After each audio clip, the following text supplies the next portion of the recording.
We were sitting in the first row of the plane, and do you remember the guy was a young black man, sort of ran onto the plane. He was wearing a yellow vest. He was a worker working the bridge or something. And he came up to you and he said, I'm not supposed to be on the plane right now. I'm not supposed to say anything, but you helped me turn my life around. I got this job because of you.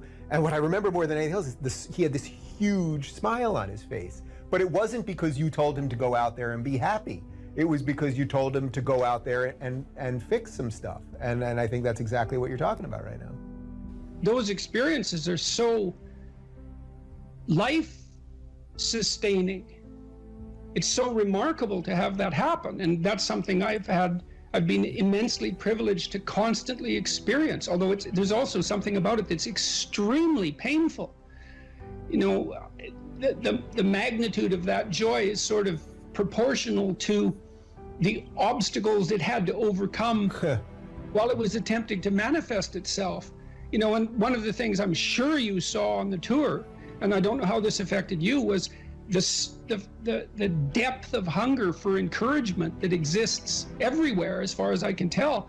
And everyone wants to be appreciated when they bring their best to the table. That's why the current assault on merit is so unbelievably brutal, because it will deny everyone the right to be appreciated for being their best. And you might ask, well, when does the best become your enemy? And that's easy. It's when you flee from it.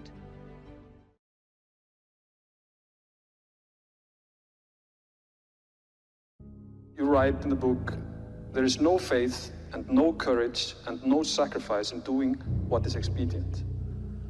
What do you say to those viewers that don't pursue their dreams and are locked in their careers because they are too afraid to take risks and pursue something meaningful? Well, the first thing I would say is, well, you should be afraid of taking risks and pursuing something meaningful. But you should be more afraid of staying where you are if it's making you miserable. You're paying a price by sitting there being miserable. You might say, well, the devil I know is better than the one I don't. It's like, don't be so sure of that. The clock is ticking. Yeah, and if you're miserable in your job now and you change nothing, in 5 years, you'll be much more miserable and you'll be a lot older. But isn't it a luxury to pursue what is meaningful? Our viewers have mortgages, they have children, Yeah. they have payments and loans. It's a luxury to pursue because we lack the resources. Well, I don't remember now, I'm not talking about what makes you happy. It's a luxury to pursue what makes you happy. It's a moral obligation to pursue what you find meaningful. And that doesn't mean it's easy. It might require sacrifice. If you need to change your job too, let's say you have a family and children and a mortgage, you have responsibilities. You've already picked up those responsibilities. You don't just get to walk away scot-free and say, well, I don't like my job, I quit. That's no strategy. But what you might have to do is you think, well, this job is killing my soul. All right, so what do I have to do about that? Well, I have to look for another job. Well, no one wants to hire me. It's like, okay, maybe you need to educate yourself more. Maybe you need to update your curriculum vitae, your resume. Maybe you need to overcome your fear of being interviewed. Maybe you need to sharpen your social skills. Like, you have to think about these things strategically. If you're going to switch careers, you have to do it like an intelligent, responsible person. That might take you a couple of years of effort to do properly. We're built for struggle, us human beings. We're built to contend with the world. We're built to contend with reality. You want a challenge, and the best way that you can take on a challenge, because a challenge fortifies you. So you don't want to be secure, you want to be strong. And you get strong by taking on optimal challenges. And so you lay out your destiny in the world, and you take the slings and arrows of fate, and you make yourself stronger while you're doing so. And you might fail, and fortune might do you in, but it's your best bet. And, you know, people have extracted unbelievable successes out of catastrophic failures. And I'm not saying that in a naive way. I know perfectly well what happens to people. You know, you're doing fine in life and then you get cancer, and then 6 months later you're dead. And all the heroism in the world isn't going to save you at that point. But that's not the point. That's not the point. Life is bounded by mortality. But that doesn't mean that you don't get out there and contend, and you develop by contending, and you minimize the net amount of suffering in the world. And that's something, man. That's something to do.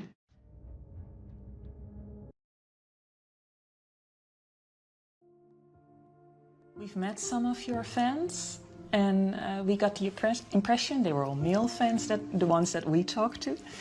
and that they were struggling with their manhood, and that you give them this message that it's okay to be a man. It's not okay. It's necessary.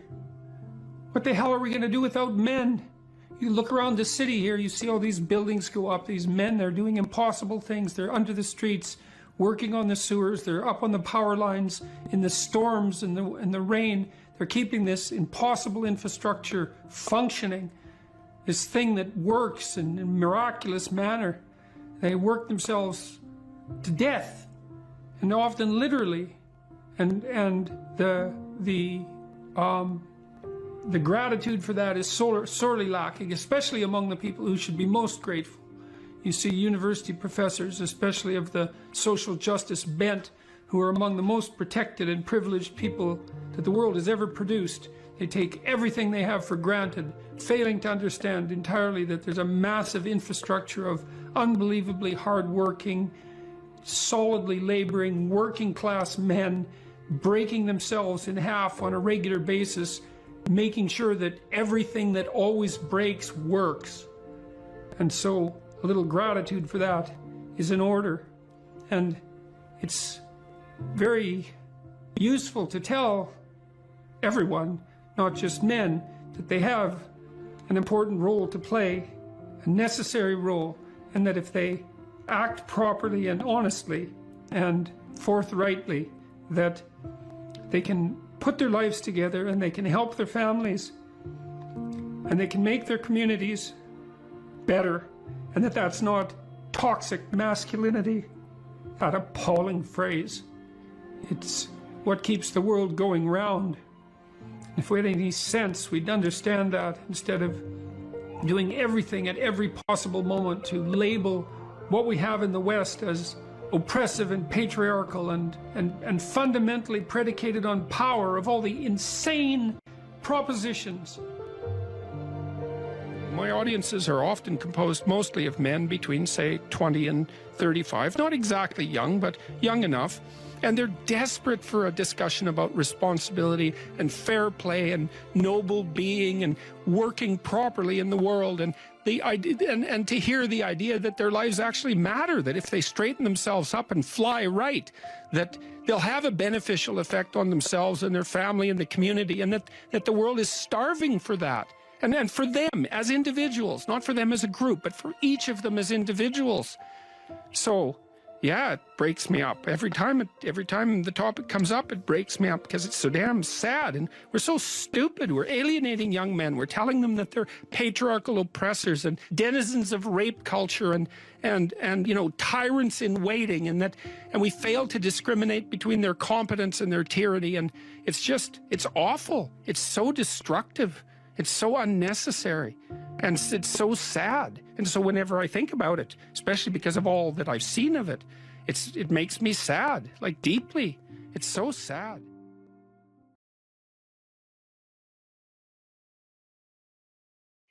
I have no direction or goals in my life at the moment. What can I do to regain my compass in life? Well, you talked about that a little bit in your intro. So there's this line in the New Testament, which is kind of mysterious, you might say, but it's really an instruction set. And the line is approximately, knock and the door will open, ask and you will receive, seek and you will find. And you think, well, no way, that can't possibly be true. But it's true if all of that is undertaken seriously. So one of the things that Tammy and I learned to do when we were trying to adjudicate our arguments, and we both tried to abide by that, was like, if I'm upset with her, let's say, it's clearly because she's done something wrong. One of the things that I'm required to do is let her know what my conditions for satisfaction are. It's like, what do I want? And I have to be able to tell her. And I might object, well, if you loved me, dear, you'd know what I want. And people say that to each other all the time, and they should immediately get slapped for that. It's just like, I'm too stupid to know what I want, let alone figure out what you want. You don't even know what you want. So it's good to kind of clue your partner in. Here's what I would, now that doesn't mean once you let the person know that they're necessarily going to deliver it, but they might, especially if you also allow them the luxury of doing it stupidly and badly, at least to begin with. You know, your wife might tell you, when I put some effort into getting ready to go out, I'd like you to say something nice. It's still a bit vague. It's like, okay, dear, exactly what would you like me to say? Well, that's an annoying thing for your wife to have to think through, and it's annoying for you maybe to have to mouth those words, but, you could do it stupid and badly 20 times and maybe get a little expert at it, and by the 100th time, you're like world expert at compliment deliverer, and you can encourage her to pursue her interest in attire, let's say, and why isn't that a good thing for both of you? And so, but that's all dependent on whether or not you're willing to let yourself know what you want. And that's all dependent on whether or not you're willing to ask. And so one of the things you can ask yourself, and this is very useful, is what would your life have to look like in order for it to justify itself to you? And so why would I put it that way? Well, your life is hard. It's full of suffering. It's full of malevolence, for that matter. It's full of malevolent suffering. That's coming for sure. And that's a heavy burden to bear. And you might say, well, it's so heavy that nothing at all could possibly justify it. And I think that's not a productive attitude. I think if you watch your life, you see that there are things that will grip you that do appear to justify the weight of existence. And I think you can commune with yourself, which is a form of thought. It's a form of meditative prayer, but that's a form of thought. And the thought is, what do I want? If I could have what I wanted and needed, what would that look like? And you might say, well, why would I associate thought with meditative prayer? It's like, well, what the hell do you think you're doing when you're thinking? If it isn't praying, it's the same thing. You first of all, you formulate a question. What do I want? And then you ask it. And you might say, well, who are you asking? Well, you're asking yourself. That would be the classic modern answer. It's like, well, if you're the person with the answer, why did you have to formulate the question? And so what are you doing when you formulate the question? And what you're doing, really, what you're doing is you're opening yourself up to revelation. And you might say, revelation from what? And that's a good question, no doubt about it. But in some sense, it's a revelation from the ground of being itself. You ask yourself a question. If I could have what I needed and wanted, what would that look like? You'll get a dream. You'll get a vision. And it comes to you. That's the most accurate way of describing it. It makes itself manifest in the theater of your imagination. And in precise proportion to your willingness to actually formulate the question.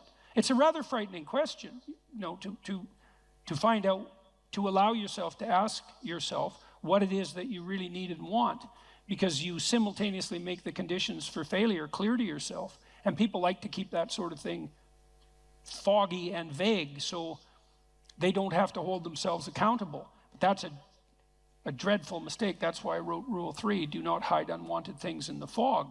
It's like you should sharpen your aim. You should specify your goals. Now, the price that comes along with that is you'll know when you fail. But the advantage is you'll know when you fail. You can learn. Now, more practically, you don't know where you're going or why, the person who asked this question. So let's decompose the problem a little bit. I don't know what to do with my life. Well, that's a pretty vague problem, because your life that's a big, complex, multidimensional thing, and the probability that you're going to be able to formulate an answer to the question, what's the meaning of my life, is pretty much zero. Because, well, what do you want, a one-sentence answer? Like, it's a one-sentence question. You think there's a one-sentence answer? That's not helpful. And so what I often did practically in my clinical practice, and this is useful to know, especially if you're a bit lost, is, well, where do people generally derive their sense of meaning? And it's not that complicated to figure that out. And this is also a conservative perspective in some sense.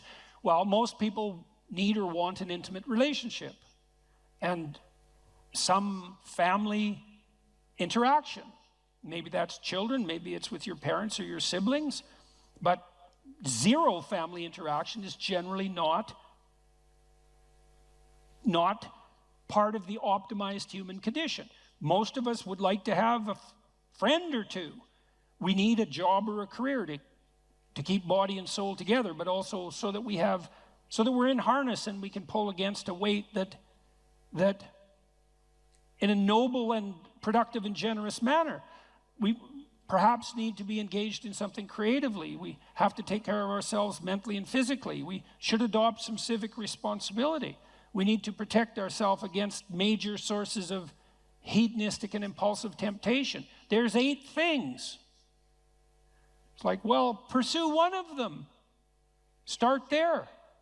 You know, when I dealt with my clients who were depressed, unhappy, let's say, the first thing I would do with them is walk them through that analytic process. It's like, do you have anything in place in any of these domains? Sometimes I had people who were doing pretty good in all 8 areas and were still unhappy. Those people were depressed, technically, right? Because their lives were actually in pretty good order, but they were miserable. There was something wrong with them. They were ill in some way that was lowering their mood, destroying their positive emotion. Other people would be batting 0 on all 8 fronts. Like, they weren't depressed, they just had terrible lives. And so, really, and so what I would do with those people is, well, look, like, here's 8 things that aren't in place in your life. It's no bloody wonder you're miserable and everything seems meaningless except for the suffering, because that's a meaning too. It's like, why don't we start working incrementally in a few of these areas, and then we can just evaluate and see if that's helpful. And it's almost invariably helpful. You know, and part of that is, well, specify. You ask yourself, well, what do I need that I don't have? Well, maybe I'd like to have a partner. Okay, well, I can't just leap from not having a partner to being happily married in one fell swoop. There's intervening steps. One of the things I used to do with my clients who were lonesome is say, well, look, have you tried online dating? No, I'm too afraid. It's like, well, no wonder you're afraid of it. You have your reasons. But we could start small. It's like, why don't you write out a dating profile? Don't post it. Just go online one of these sites and write out a profile. Who are you?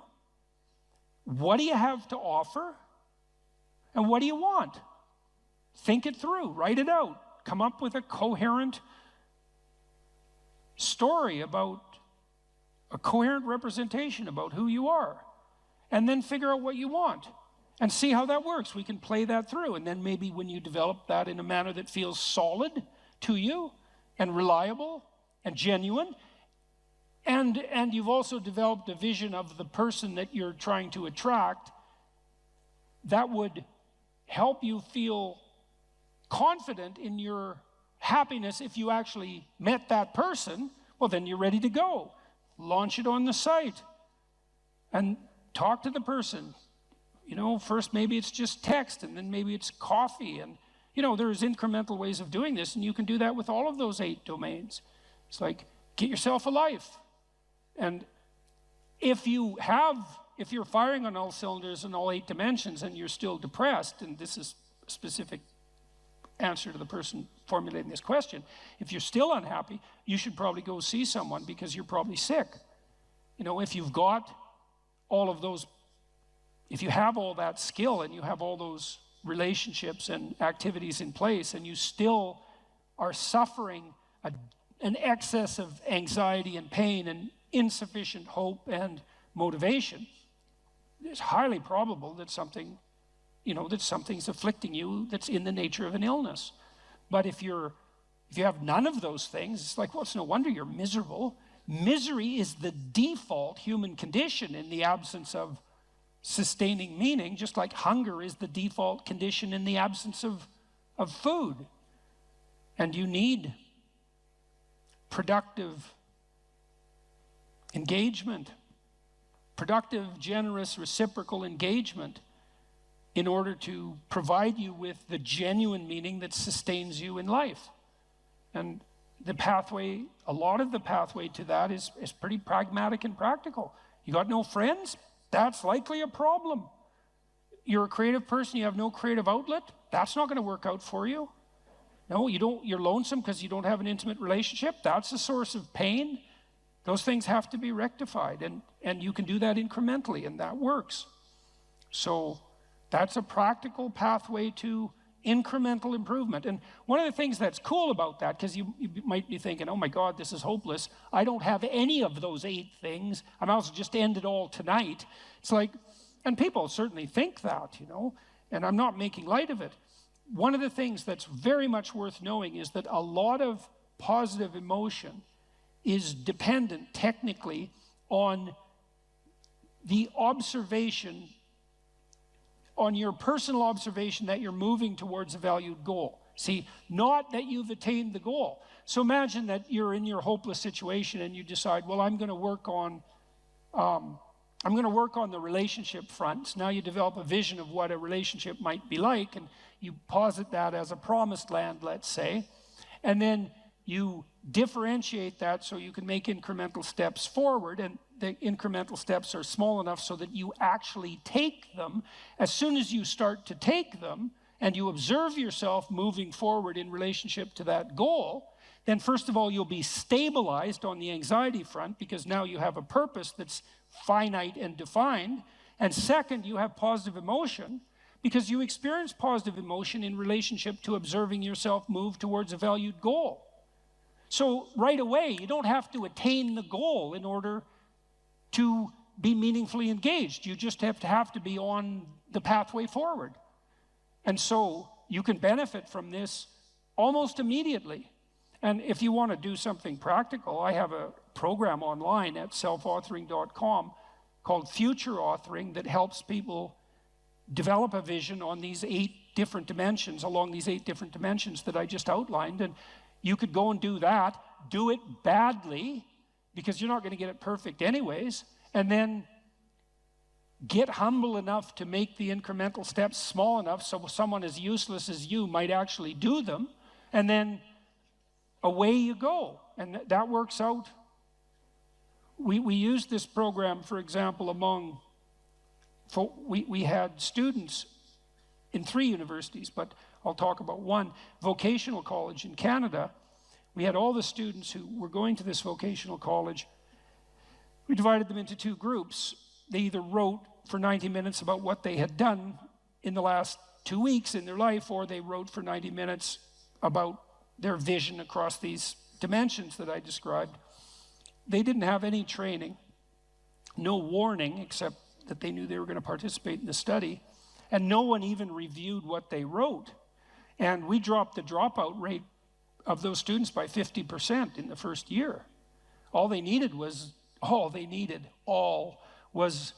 a compelling vision, you know, and that's what we all need. We all need a compelling vision. We're visionary creatures in the literal sense.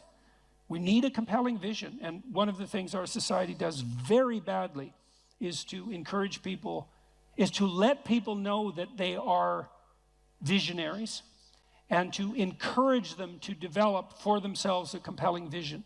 It's very sad that we don't do that, especially because if you do that with people, the results are spectacular and immediate. You know, and one of the things that's been heart-rending, I would say, for both of us, going around the world talking to people, is people frequently stop me on the street and say, the story is in some sense archetypal, although the details vary in interesting ways. I wasn't in a very good place. I was suffering, and there's usually reasons for that. And then I listened to your lectures, which of course are predicated on the observations of brilliant clinicians and psychologists, and so the ideas aren't attributable to me. They're just great ideas. I listened to your lectures and I started developing a vision and attempting to put my life together, and things are way better. It's like, what's so sad about it's a very pleasing to hear that in one sense, because the upside of the story is the improvement, right? The movement away from the catastrophe. But the downside of the story is twofold. First of all, the catastrophe was there to begin with. And second, it didn't take much encouragement to fix it, which brings the question right up to the forefront. Why the hell wasn't that encouragement there to begin with? Why are so many people dying on the vine for lack of an encouraging word? Because it's definitely the case. That pertains to the mental health of young people. And it's in no small part because we do everything we can to punish the spirit out of young people. We especially do that with boys. But we're pretty good at, you can't do that to boys without doing it to girls too in the final analysis, because we're basically stuck with each other. So develop a compelling vision, and one that you're the one who judges whether or not it's compelling. You want to formulate a vision such that you apprehend the vision, you think, oh my God, if I could have that, life would be worth living. Well, yeah, that's what you want. And you might find that you're actually not that hard to satisfy. You know, that what would satisfy you, fill you with hope, stabilize you psychologically, is actually within your grasp. And certainly my experience on the clinical front was that was the case. One of the things I loved about being a clinician, I really loved this, was that generally my clients who were genuinely aiming up, because not all of them were, but most of them were, the ones who were genuinely aiming up made rapid progress. And it was extremely engaging and entertaining to work with them on that. You know, we'd set goals. I want to triple my salary in 3 years. That was fun. It's like, okay, that sounds like a war. How might you do that? And it was extraordinarily entertaining to plot that out, to strategize about it like it was a full-fledged war, you know, but a war for something positive, and a war that would benefit the person who won and also the people around them. And that's well within your grasp. There's any number of things that are right in front of you that you could radically improve with the right vision, and that would result in radical improvement, and not just for you, but for everybody around you. That's just right there in front of everyone. And it's particularly true if what's around you is pretty dismal, because if what's around you is pretty dismal, there's just no shortage of opportunity for improvement. Might be difficult, but man, there's lots of possibilities sitting there as well. So aim up, get a vision, man, and pursue it. And the more of us that do that, the better things are going to be. And it would be better if they were better than if they were worse. And we're certainly trying to sort that out on the cultural front at the moment. It's like, let's aim up, eh? Because down is a very deep hole. And maybe we don't want to blunder into that again. So now you're moving towards the promised land, let's say. So that's inspiring, and that produces positive emotion, because you experience positive emotion when you see yourself moving towards a valued goal. No valued goal, no positive emotion. That's how your systems are set up psychophysiologically. On the negative front, well, maybe anger and bitterness and fear stop you. Okay, so what do you do with them? Okay, now, take good stock of your sinful nature, let's say. You know what temptations you're prone to and what knock you off the beaten track, and maybe you feel guilty about it. You know where your weaknesses are, and you probably have some idea of just what kind of hell you could inhabit if you let those weaknesses get the upper hand. So why don't you just write about that for 15 minutes? So let's say this isn't what you could have in 5 years. It's the pit you could dig for yourself if you decided to, you know, just sit there or dig. Everyone has a sense of that, you know, for some people. My temptation probably would have been alcohol. It calmed me in social situations. It made me feel a closer kinship to people, and it was a pretty good stimulant. And so it was a really good drug for me, and I enjoyed it quite a lot, too much. But I learned that I had better things to do. I wouldn't have stopped without better things to do. And that's And what did you mean by better things to do? Well, I was writing my book, Maps of Meaning, when I was still carousing as a graduate student. I'd started to put my life together by that point quite a bit. but I was still a party animal and very social. And but I found that I couldn't think hungover.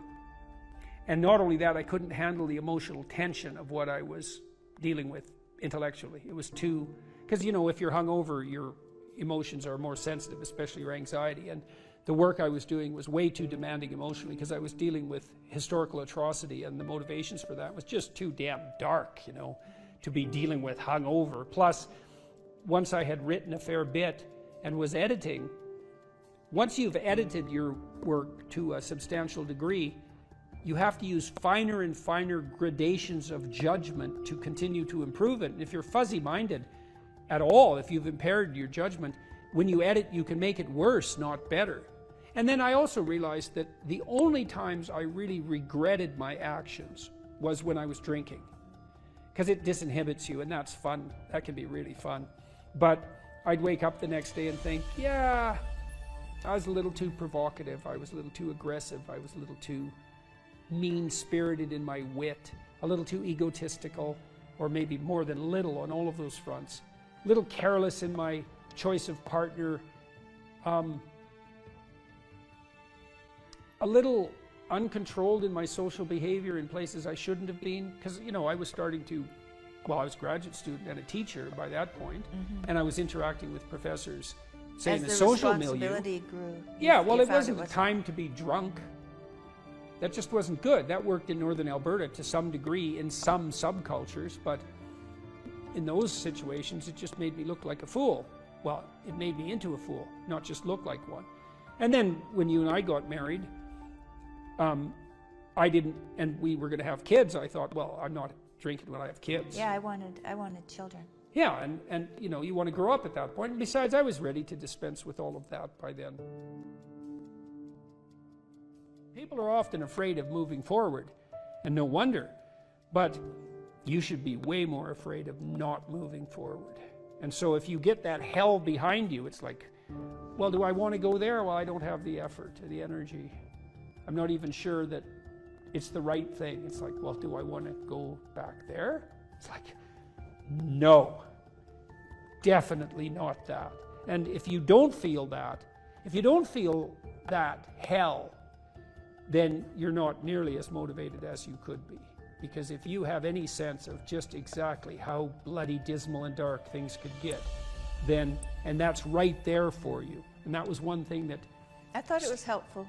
I thought it was helpful when I did the future authoring to think about where I would go if I went to the wrong place. Why? Well, it's just good to know how you will fall apart.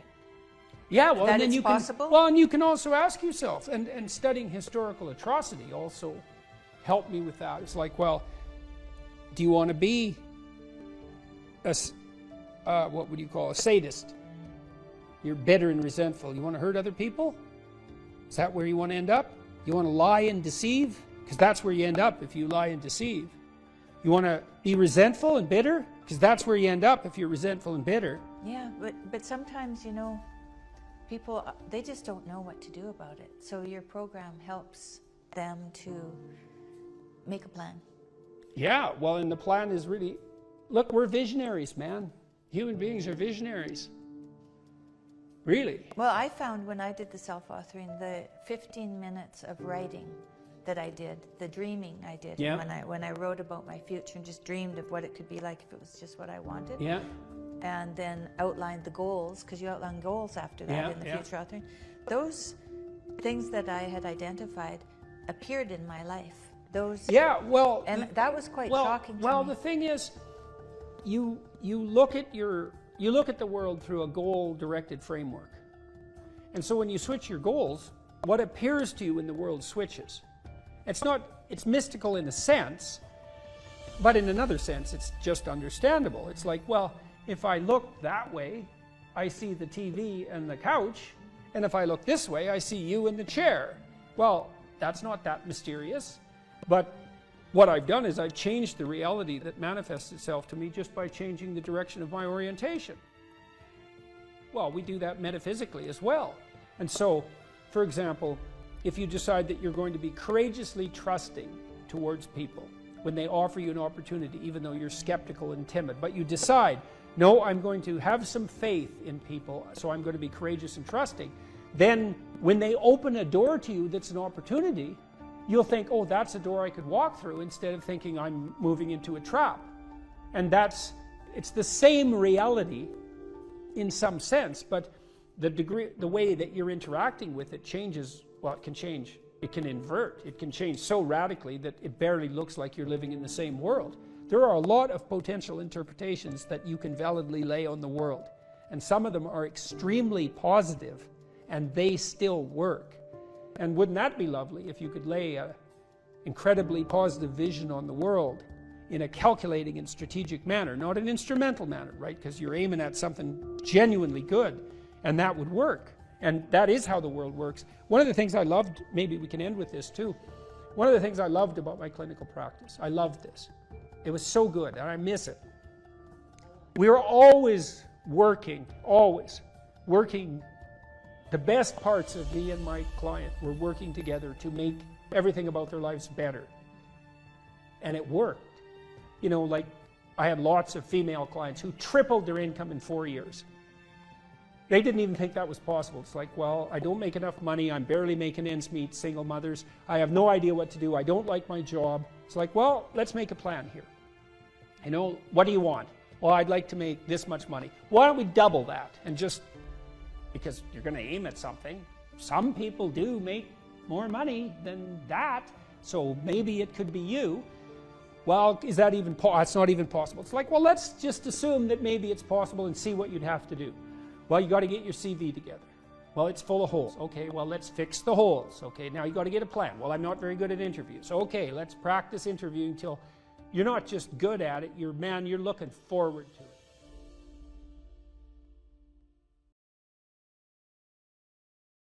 Like, you don't need to have all these things, but you better have most of them. Family, friends, career, educational goals, plans for, you know, time outside of work, attention to your mental and physical health, etc. You know, that's what life is about. And if you don't have any of those things, well, then all you've got left is misery and suffering. So that's a bad deal for you. So once you set up that goal structure, let's say, and that's really in many ways that's what you should be doing at university. That's exactly what you should be doing, is trying to figure out who it is that you're trying to be, right? And you aim at that, and then you use everything you learn as a means of building that person that you want to be. And I really mean want to be. I don't mean should be, even those things are going to overlap. And it's important to distinguish between those, because that's partly, and this is back down to the micro routine analysis. So if I was saying, well, you're going to try to make yourself more industrious. Okay, number one, specify your damn goals, because how are you going to hit something if you don't know what it is? That isn't going to happen. And often people won't specify their goals too, because they don't like to specify conditions for failure. So if you keep yourself all vague and foggy, which is real easy, because that's just a matter of not doing as well, then you don't know when you fail. And people might say, well, I really don't want to know when I fail, because that's painful. So I'll keep myself blind about when I fail. That's fine, except you'll fail all the time then. You just won't know it until you've failed so badly that you're done. And that can easily happen by the time you're 40. So I would recommend that you don't let that happen. So that's willful blindness, right? You could have known, but you chose not to. Okay, so once you get your goal structure set up, you think, okay, if I could have this life, looks like that might be worth living, despite the fact that it's going to be, you know, anxiety provoking and threatening, and there's going to be some suffering and loss involved and all of that. Obviously, the goal is to have a vision for your life such that, all things considered, that justifies your effort. Okay, so then what do you do? Well, then you turn down to the micro routines. It's like, okay, well, this is what I'm aiming for. How does that instantiate itself day to day, week to week, month to month? And that's where something like a schedule can be unbelievably useful. Google Calendar. It's like, make a damn schedule and stick to it. Okay, so what's the rule with the schedule? It's not a bloody prison. That's the first thing that people do wrong. They say, well, I don't like to follow a schedule. Well, it's like, well, what kind of schedule are you setting up? Well, I have to do this, then I have to do this, then I have to do this, you know, and then I just go play video games, because who wants to do all these things that I have to do? It's like, wrong. Set the damn schedule up so that you have the day you want.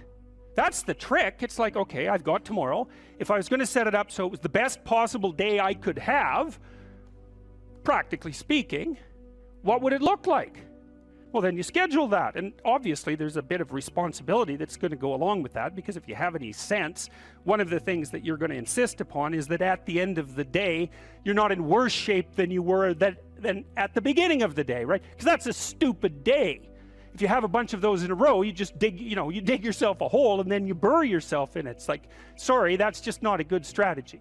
It's a bad strategy. So maybe 20% of your day has to be responsibility and obligation, or maybe it's more than that, depending on how far behind you are. But even that, you can ask yourself, okay, well, I've got these responsibilities. I have to schedule the damn things in. What's the right ratio of responsibility to reward? And you can ask yourself that, just like you'd negotiate with someone who is working for you. It's like, okay, you got to work tomorrow. Okay, so I want you to work tomorrow. And you might say, okay, well, what are you going to do for me that makes it likely that I'll work for you? Well, you could ask yourself that, So maybe you do an hour of responsibility and then you play a video game for 15 minutes. I don't know, whatever turns your crank, man. But, you have to negotiate with yourself and not tyrannize yourself. Like you're negotiating with someone that you care for, that you would like to be productive and have a good life. And that's how you make the schedule. It's like, and then you look at the day and you think, well, if I had that day, that'd be good. Great. And you're useless and horrible, so you'll probably only hit it with about 70% accuracy, but that beats the hell out of 0, right? And if you hit it even with 50% accuracy, another rule is, well, aim for 51% the next week, or 50.5% for God's sake, or because you're going to hit that position where things start to loop back positively and spiral you upward. And so that's one way that you can work on your conscientiousness, is plan a life you'd like to have. And you do that partly by referring to social norms. That's more or less rescuing your father from the belly of the whale. But the other way you do that is by having a little conversation with yourself about, as if you don't really know who you are, because you know what you're like. You won't do what you're told. You won't do what you tell yourself to do. You must have noticed that. It's like you're a bad employee and a worse boss. And both of those work, for you. You don't know what you want to do, and then when you tell yourself what to do, you don't do it anyways. You should fire yourself and find someone else to be. But my point is that you have to understand that you're not your own servant, so to speak. You're someone that you have to negotiate with, and you're someone that you want to present the opportunity of having a good life to. And that's hard for people because they don't like themselves very much. So, they're always like cracking the whip and then procrastinating, and cracking the whip and then procrastinating. And it's like, God, it's so boring and such a pathetic way of spending your time. And you know what that's like, because you probably waste like 6 hours a day. And I think we did an economic calculation about that a while back, right? Your time's probably worth $50 an hour, something like that. I mean, you're not getting paid that now, but you're young. And so this is investment time. And what you do now is going to multiply its effects in the future. So let's say it's $50 an hour, which is perfectly reasonable. So if you waste 6 hours a day, and you are, then you're wasting about $2,000 a week, or about $100,000 a year. So like, go ahead, but that's what it's costing you every hour. And you need to know what your damn time is worth. So let's say it's not $50, it's 30, whatever. Maybe it's 100, it's somewhere in that range. One of the things you should be asking yourself is, when you spend an hour, was that, well, would have I paid someone $50 to have had that hour? And if the answer is no, it's like, well, maybe you should do something else with your time. And it depends on whether or not you think that your time's worthwhile. But the funny thing about not assuming that is, if you assume your time isn't worthwhile, what happens is you don't just sit around sort of randomly in a state of responsibilityless bliss. What you do is you suffer existentially. And so that seems like a stupid solution. Carl Jung talked about this phenomenon he described as retrogressive restoration of the persona. It's a complicated idea, but basically what it means is that sometimes you take a leap forward and you learn some things, but you can't catalyze a new identity, so you try to go back and hide in your old identity. And that actually doesn't work, because, well, things have changed and you've learned something, and that isn't who you are anymore. And so it's like, you have to cut parts of yourself off in a destructive manner to fit back into the person that you were. Now what happens here is that Pinocchio escapes from this tyrannical situation. and undergoes this descent into chaos, but he tries to go back home. He tries to go back to what he was. And he can't do that anymore. His father isn't at home anymore. And so when he goes home, he finds that there's no home there. Now, this happens to people sometimes, and it's often a shock to them. So they'll often stay under the thumb of their father. And you think, well, why would someone do that? Because it means they're subject to the tyrannical judgment of their father. They're always concerned about what their father would think or whether their father approves of them, and so forth. And you think, well, that's got to be an unpleasant place to be. Why would you do that? Freud said, for example, that no one could be a man unless his father had died. And Jung said, yes, but that death can take place symbolically. Okay, so there's that part of the idea. And then another part of the idea is, one of the times in your life when you actually realize that you're an individual is when you'll go and ask your parents something and you'll realize they actually don't know any more about what you should do than you do. And that sucks. And that's partly why people are often willing to maintain a tyrant-slave relationship with their father. It's like, on the one hand, you have to be inferior in a relationship like that. You know, you've always got the judge watching you. But on the other hand, there's always someone who knows what to do. There's always someone standing between you and the unknown that you can go ask, what should I do? Well, at some point, you'll realize that the reason you can't ask that anymore is because they actually don't know any more than you do. And then that's a pain. Like that is a symbolic death. And that's also when you establish a more individual relationship with your parents. It's at that point that you could conceivably start taking care of them instead of the reverse. And that's a time that should come. But you have to let that image of perfection go. And that exposes you. Well, that's what happens here. You know, Pinocchio goes home and he wants things to be the way they were, and he wants to stay under the careful care of the benevolent father. But that's no longer possible. He's past that point, and that's why the father has disappeared. And so Geppetto has gone off to look for Pinocchio because he also needs his son, but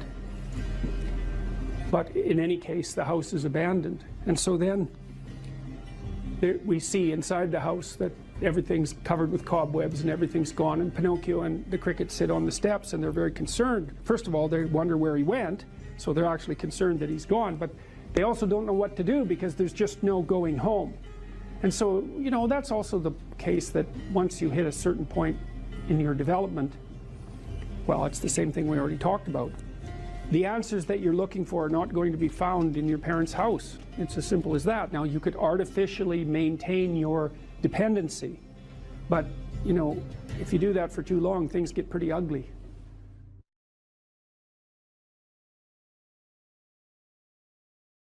In the future authoring program, which is the one we've done the most research on, so if people do this for 90 minutes badly before they go to college, it'll decrease the probability they'll drop out in the first year by 50%. That's amazing. And it works particularly well for people who are most likely to drop out. So a lot of psychological interventions help the good performers do even better and don't help the bad performers that much. And why do you think it helps them more? Well, I think the good performers already have a bit of a vision and a plan, whereas the bad performers, they're really ambivalent about what they're doing because they don't have a plan. And we'll talk more about why this is so important.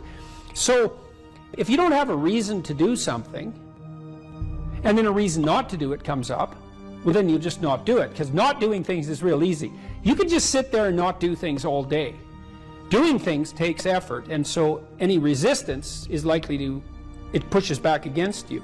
And so going to college, it's like, well, why is that difficult? Well, you have to get up, you have to go to your classes, you have to do the assignments, you have to do the reading, you have to write the tests, you have to believe that this path is somehow better than any other path you could be on, and there's innumerable other paths, and that it's better in some fundamental sense than just doing nothing or playing games or being purely hedonic. So there's a lot of, because it's difficult, there's a lot of obstacles. And if you don't have a reason, well, why would you overcome the obstacles? And so what happens when you do the future authoring program is two things. Is first of all, you construe yourself as the sort of person who could have a reason, right? Who could make a vision and impose it on the world. And how do you do that? Well, and then second, you actually develop a vision. Okay, so the first thing the program asks you to do, and it's got a biblical element to it in some fundamental sense, although that wasn't so explicit when we first developed it, but I came to realize that later. There's a statement in the Gospels. Christ says to his followers, ask and you'll receive. Knock and the door will open. Seek and you'll find. And you listen to that and you think, no way, man, it can't be that easy. Well, it's that easy. Because let's think about what wanting means. You want something. You want to find, so you'll seek. How hard are you going to seek? You know, maybe you're after the Holy Grail, right? Or you're after the gold in the dragon's lair, or the jewel in the toad's head. You're after something that's guarded by some monstrous figure. You're going to seek? How committed to that are you? And there's a total commitment in that in a fundamental way. Is like you should be humble enough to be open to learning, to radical transformation, to the probability that you're really wrong if you're not finding what you're seeking, and the willingness to sacrifice virtually everything of lesser value for that goal. Otherwise, you do not want it. You did not ask. You are not seeking. You did not knock on the door.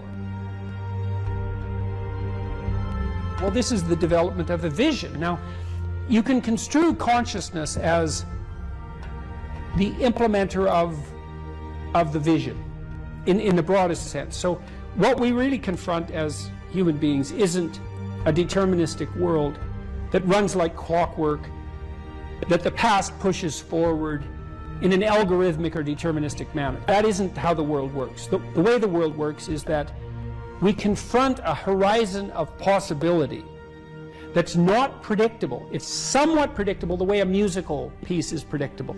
So it's rule governed, but it's not predictable in a deterministic way. And it's full of possibility and potential. That's actually its nature. It's potential in its nature.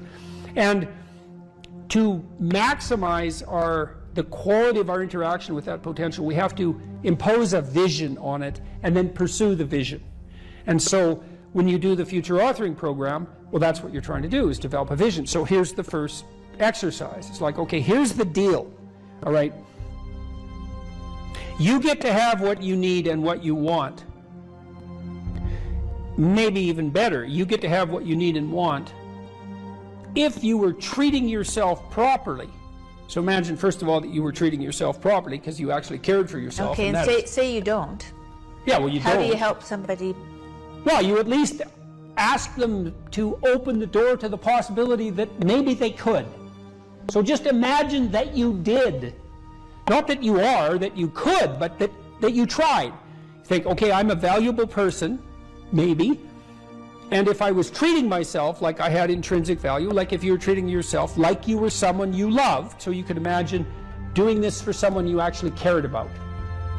Because most people care about someone that isn't them. So do you identify someone you care about? Well, you can, yes, you can say, because it does tell you. It's like, well, if you're not so good at caring for yourself, imagine someone you love and then pretend that you're bringing that attitude to bear on you with all your faults and inadequacies. I'm not being casual about this. It's hard for people to do this, right? Because we know our own flaws so deeply. It's hard for us to take care of ourselves. But imagine that you should take care of yourself and that you could and that you did. Just imagine that. So that's opening up at least the door, right? Yeah. And then you say, well, 5 years down the road, you get to have what you want and need. What is it? And so this is a deep question. So, because the question is this: your life is going to be difficult, and it's going to be marked by suffering and tragedy in all sorts of different ways. Disappointment and obstacle and betrayal and the whole panoply of human catastrophe. That's absolutely 100% definitely coming your way. Okay, so given that, and given that you want to live a life free of resentment and bitterness and premature aging and excess suffering, and that you don't want to be a burden to everyone around you, what would you have to make carrying that weight worthwhile? And that's a hard question, you know. It's like, what justifies your suffering? That isn't how am I going to be happy. It's what justifies your suffering. Well, ask yourself. You get to have what you want. if you were taking care of yourself, what would it be? Okay, and so you write for 15 minutes about what your life might be like 5 years down the road if you got to have what you needed and wanted. And then we concretize it. You know, I had lots of clients and students who said, well, I don't know what to do with my life. What should I do with my life? And the first answer to that question is, that's not a very good question. Because it's like, what, do you want a one-line answer to what you should do with your life? Like, life is everything, and you want a one-line answer to everything. No. Bad question. You can imagine a desirable future, but it helps to particularize it. So one of the things you might ask is, where do people find meaning? And the answer is, well, in multiple places. Here's some places people typically find meaning. So if clients came to me and they were depressed, first of all, I'd try to find out, are you depressed? Or do you just have a terrible life, or some combination of those two? And you might ask, what's the difference? And that's a really good question. If you're depressed, you have a good life, but you're suffering. So what would it mean that you have a good life? Well, it means somewhat different things to different people, but you can kind of triangulate on it. Probably you have an intimate relationship, or at least you have the prospects of one. So at least you want one, and you believe that maybe you could have one if you don't have one, and probably if you have a good life, you have one. You have some friends.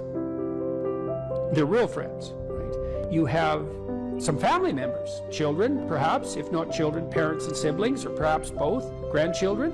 You're nested inside a family, and your relationships with your family are desirable.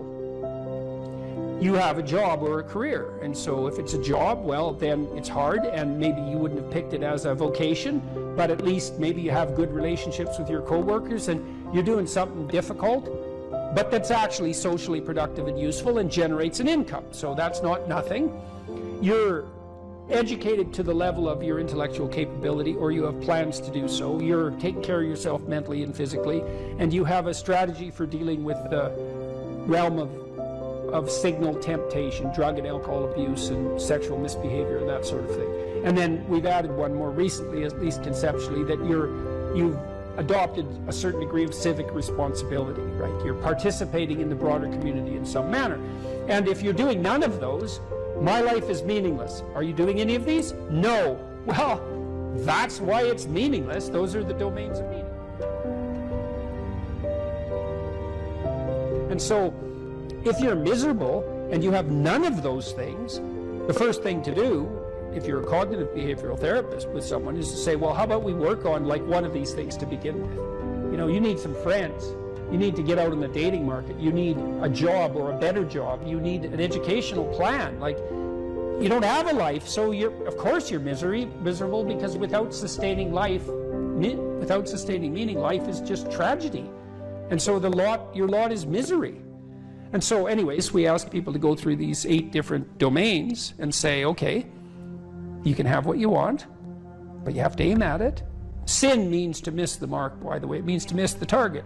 That's what takes you away from God, is to miss the target. What target? Yeah, right. What target? Right. You got to at least know there's a target, then you got to try to hit it. You know, and maybe you don't even know where the target is, but your aim isn't good, but at least you've set up a target now, and you can practice. And so, well, if you had an intimate relationship, what would it look like? If you had some friends, how would you like those friendships to be conducted? If you had a job or a career, what could it be if you had what you wanted?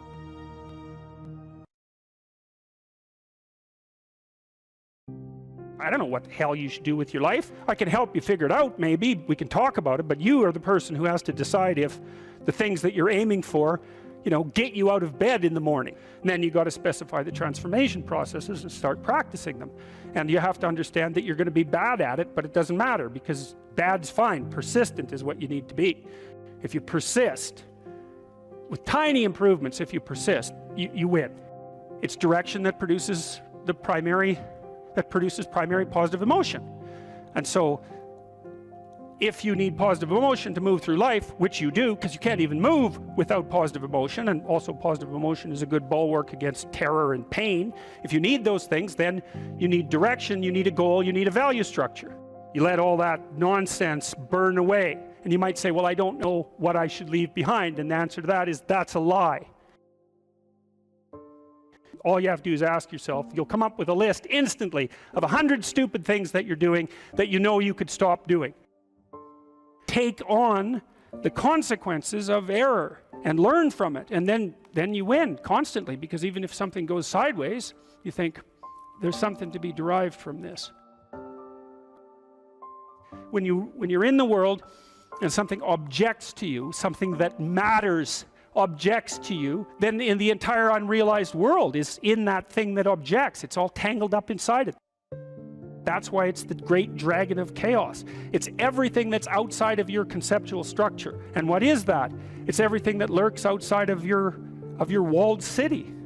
And it's manifested itself like the snake in the garden. And the easiest thing to do is say, I'm not having anything to do with that. But the problem with that is, well, you get your C- and you don't do anything about it. Maybe you're a little bitter and more resentful, and your study habits get a little worse. So the next time you get like a D+, and then you collect a bunch of Fs, and then you stop going to school, and then you stop showering, right? Then you end up jumping off the bridge. And so that's how the dragon eats you when you don't pay attention to it. And so it's no bloody wonder that people avoid, you know.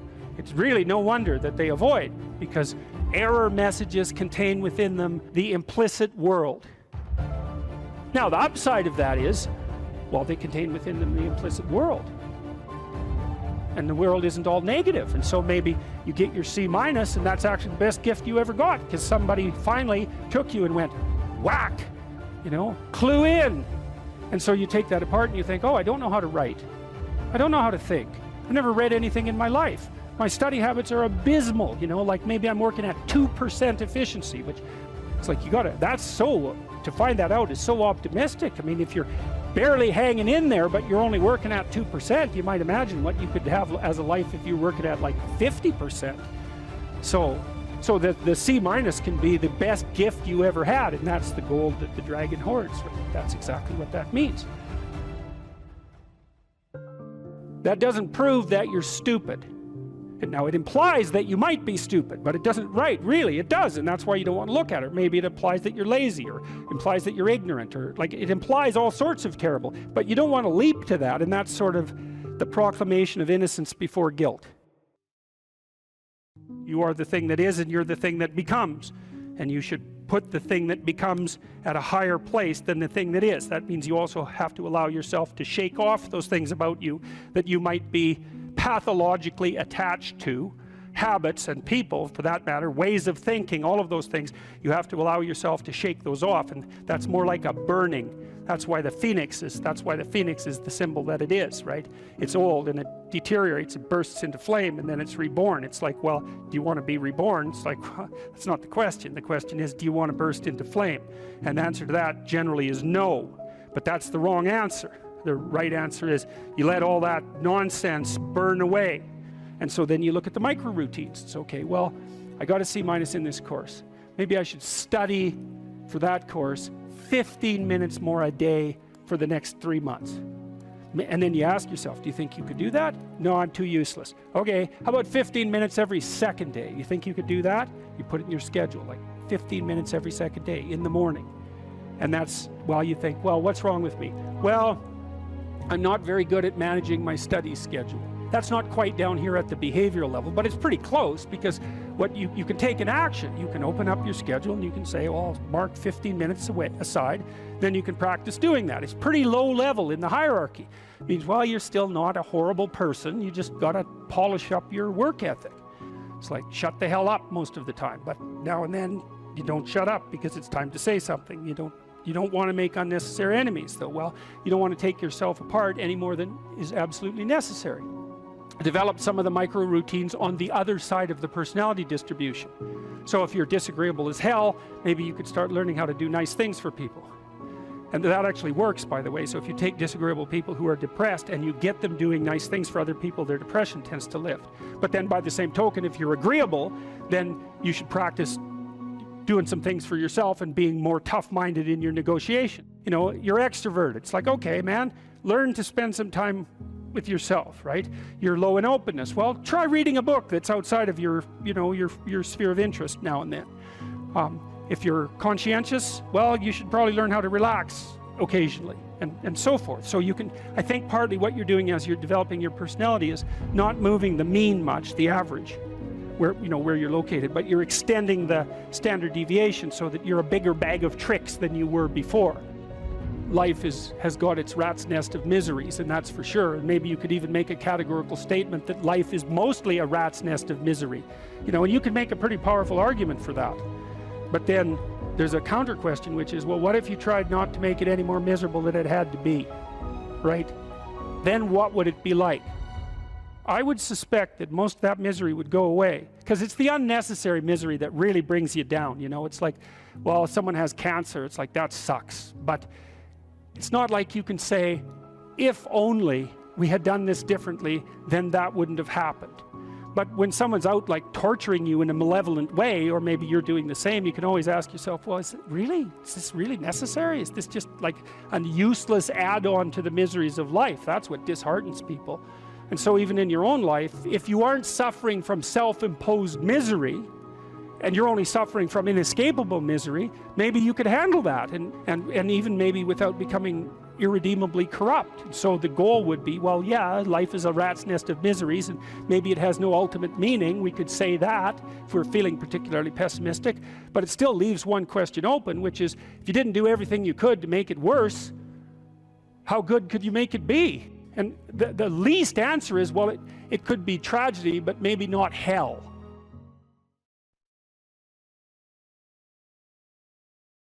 It's with our fantasy that we first meet the unknown, right? Well, look, say you're going out with a new person. It's like, what do?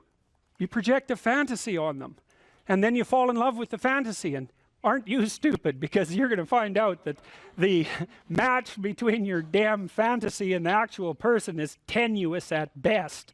And so Jung would call that a projection of either the anima or the animus. You know, the anima is what a man projects onto a woman he finds desirable. It's like, oh, she's the perfect woman. It's like, well, how do you know that? You've like seen her for 4 seconds, you know, but it grips you. And the same thing happens in the opposite direction. And it's an action of instinct, you know. It's like you fall in love with the image. But interestingly enough, what you do in a relationship that works is that you actually, I think that what you see, it's a rough approximation, when you project the ideal and fall in love with it, you see what could be. It could be that, but it's going to take you a hell of a lot of work, because like you got no shortage of flaws, and the other person has no shortage of flaws, and so you're bringing your flaws together, and that's going to produce a lot of friction, and you're going to have to engage in a lot of dialogue before you approach that level of perfection again. But maybe you can do it, and then you get to live happily ever after. Well, wouldn't that be nice? Well, so the unconscious meets the unknown, and it meets it with imagination and fantasy and dream and art. That's how you take, see, you don't just go from what you don't know to fully articulated knowledge in one bloody leap. You can't do that. You have to extend pseudopods of fantasy and imagination into the unknown. That's kind of what theorizing is like, right? Even scientifically, you know, you don't know something scientifically, you generate a theory. Well, it's an imaginative representation that your unconscious is helping you generate. And so you meet the unknown with fantasy. That's what the unconscious is for. From the psychoanalytic perspective, that's what dreams do. And you can see why. You dream about the future. You know, it's like, well, what's the future going to be like? Well, you have a little imaginative story going on, and it's like, you don't really create it. It's sort of, you watch it unfold. You know, maybe you can tweak it here and there, but it sort of comes to you from wherever the hell things like that come from. You know, the unconscious, that's the psychoanalytic answer. It's not really much of an answer, because it's more like a representation of a place that we don't understand. But that's where creativity comes from. And I mean, some people are really creative right down to the bloody core. So in my clinical practice, I often see people who are high in openness because they're attracted to me because they watch my lectures. And you have to kind of be high in openness to like my lectures. So because, well, you do, because they go everywhere, you know, and they're not necessarily very orderly. so anyways, lots of my clients are really high in openness, and they're funny people often, especially if they're smart, because sometimes they have the most nihilistic intelligence you can imagine. It's just self-critical and nihilistic and brutally brutal, man, and smart, and so they just criticize themselves out of existence.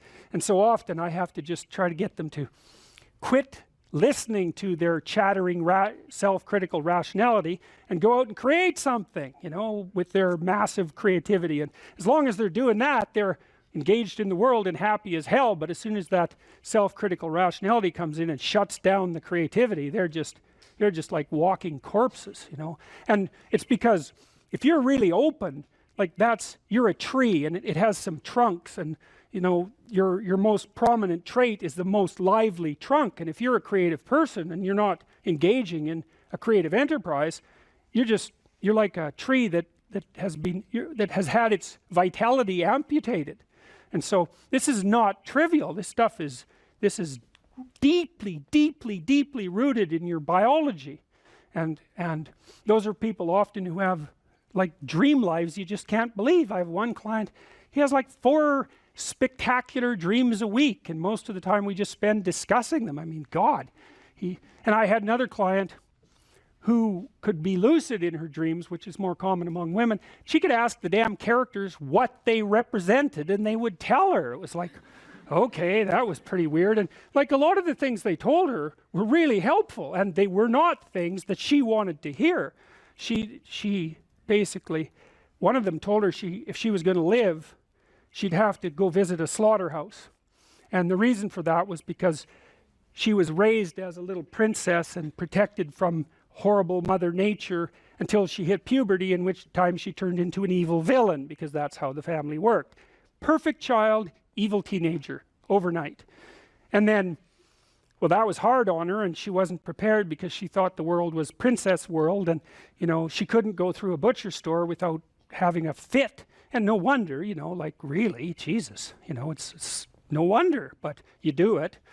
But she couldn't, so we used to go to butcher stores, and that would make her cry, and that she was a vegetarian, that would make her cry, and you know, bemoan the cruelty of the world. And it's like, yeah, fair enough, man, those are bloody slabs of meat. It's like, I don't know why everyone isn't screaming when they walk through the butcher store, but you got to get used to it, man, because you can't live in the world otherwise. And so the dream character, who was a gypsy, told her that she had to go visit a slaughterhouse, which seemed rather impractical.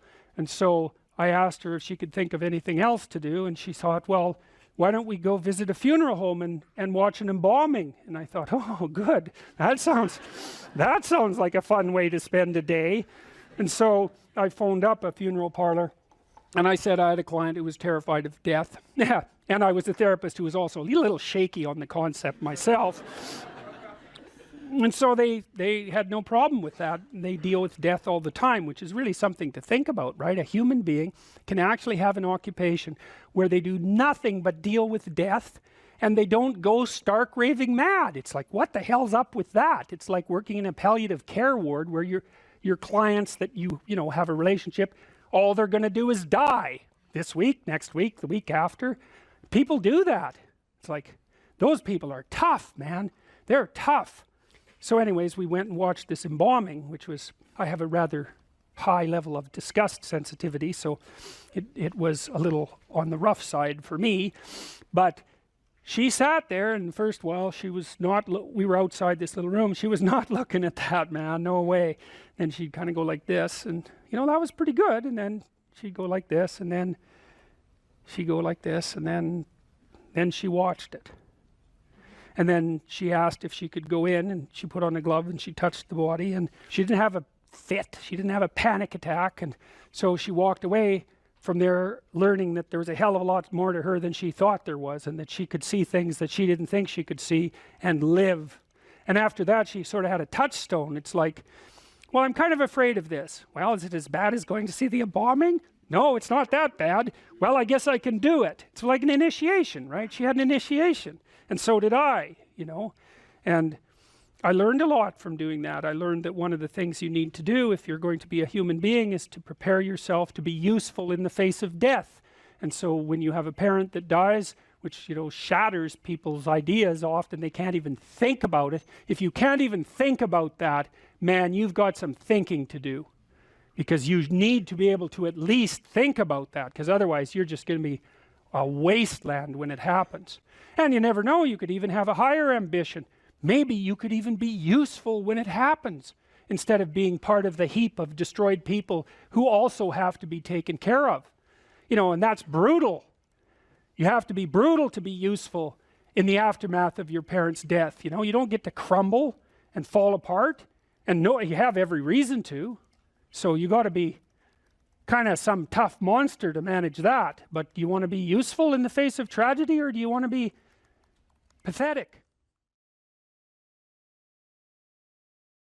And it's also very much worth thinking about with regards to setting up your life in general. It's like, if you concentrate solely on your career, you can get a long way in your career.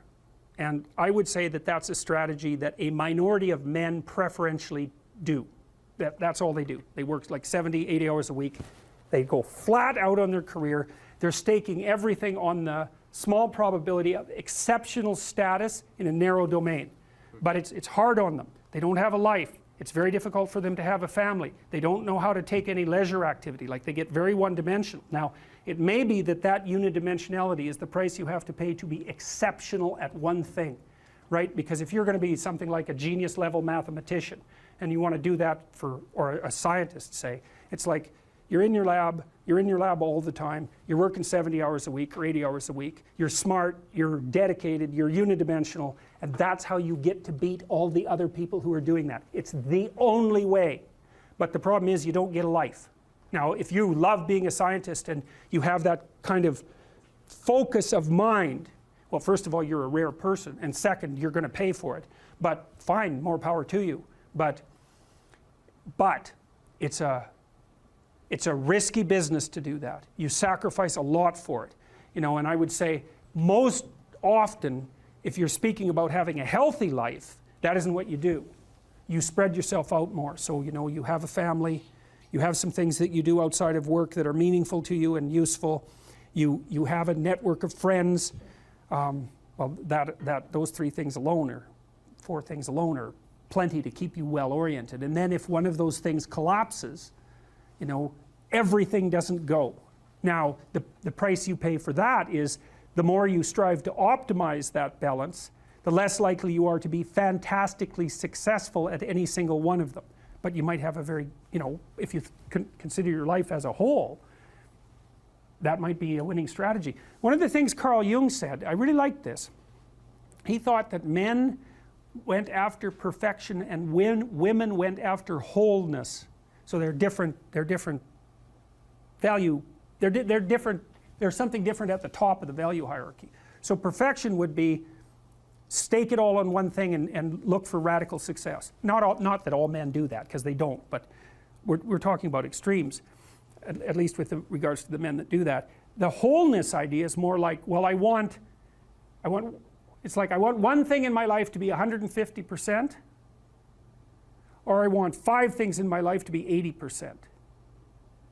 Well, there's a lot more richness in a life where you have 5 things operating at 80%, but you're not operating at any of them at 150%. So, and I really believe this, because I've watched men and women go through their careers now for a long period of time, and one of the things that, there's lots of things that produce this, but one of the things that I've noticed is that mostly women in their 30s bail out of unidimensional careers. They won't do them. They won't put in the 80 hours a week that they would have to put in order to dominate that particular area. And it isn't, the reason that they won't do it is because they decide it's not worth it. And no wonder, because why would that be worth it? You have to ask yourself that. It's like, well, you want to be an outstanding scientist. It's like, okay, really, that's what you want, because that means that's what you do. Because you're competing with other people, you know, they're smart, they're hardworking, and if you want to be at the top, you have to be smarter and work harder than any of them. And working hard means working long hours. I mean, it also means working diligently, but in the final analysis, it's also an additive issue. If I'm smart and hardworking and I can crank out for 70 hours a week, and you do it for 30, It's like, in 2 years, I'm so far ahead of you, you will never, ever catch up. So, anyways. And I think partly, maybe part of the reason too that women are oriented that way more than men, I think there's two reasons. One is socioeconomic status does not make women more attractive on the mating market, but it does make men more attractive. And the second is women's time frame is compressed, right? Because guys can always say, well, I'll have kids later. And they can say that till they're like 80. Whereas women, it's like, no way, man, you got to get it together by the time you're, let's say 40, but really probably by 35, but definitely by 40, because otherwise it ain't happening. And that's bloody dreadful. Like, the most unhappy people you ever see, no. No. One of the common routes to extreme unhappiness is to want children and not have them. I wouldn't recommend that.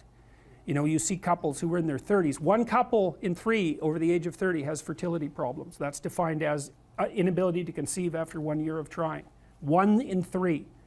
So it's worth thinking about, because people are very, very unhappy if they want to have kids and then they can't. Man, you're in the medical mill for 10 years if that's what happens to you. There's this idea that philosophers have developed in the last 50 years called performative contradiction. It's like a lie. Normally you think of a lie as, you lie when you say something that you know not to be true. And there's different forms of lies. There's sins of commission, lies of commission, where you literally say something and you know it not to be true. And then there are lies of omission, where you have something to say and you don't. And classically, people have regarded sins of commission more seriously than sins of omission.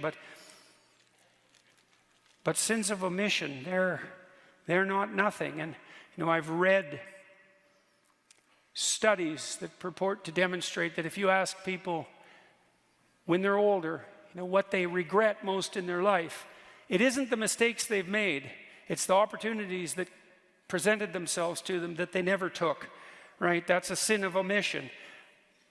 I think it's an open question. You know, maybe your life would be long enough, even though it's short, maybe your life would be long enough if you took advantage of everything that came your way. Maybe you'd exhaust yourself in the pursuit of that opportunity so that you could be content with the finitude of your mortal existence. If you didn't avoid and hide things in the fog, let's say, that's rule number 3. Do not hide unwanted things in the fog. Your own future, all that opportunity.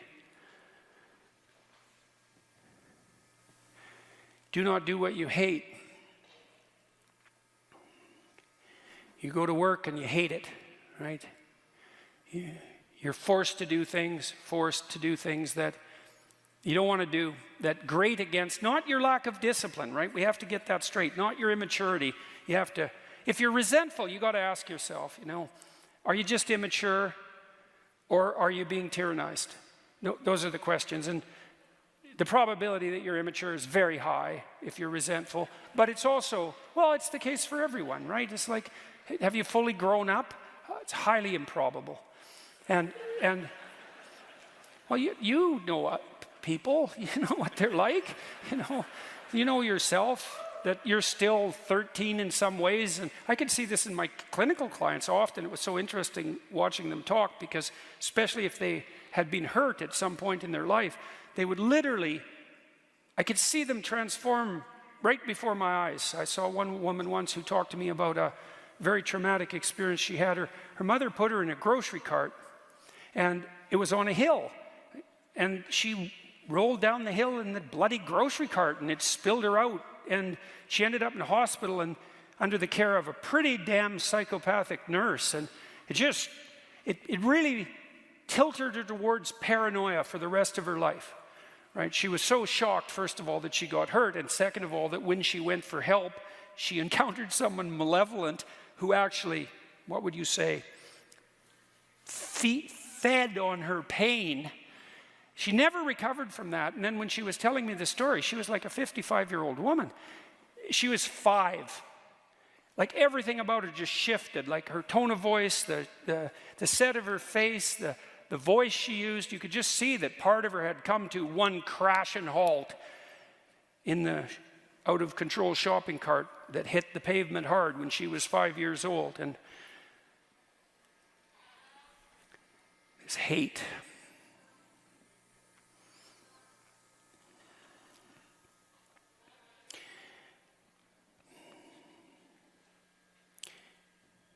There's this idea in the New Testament, it's a very tricky idea.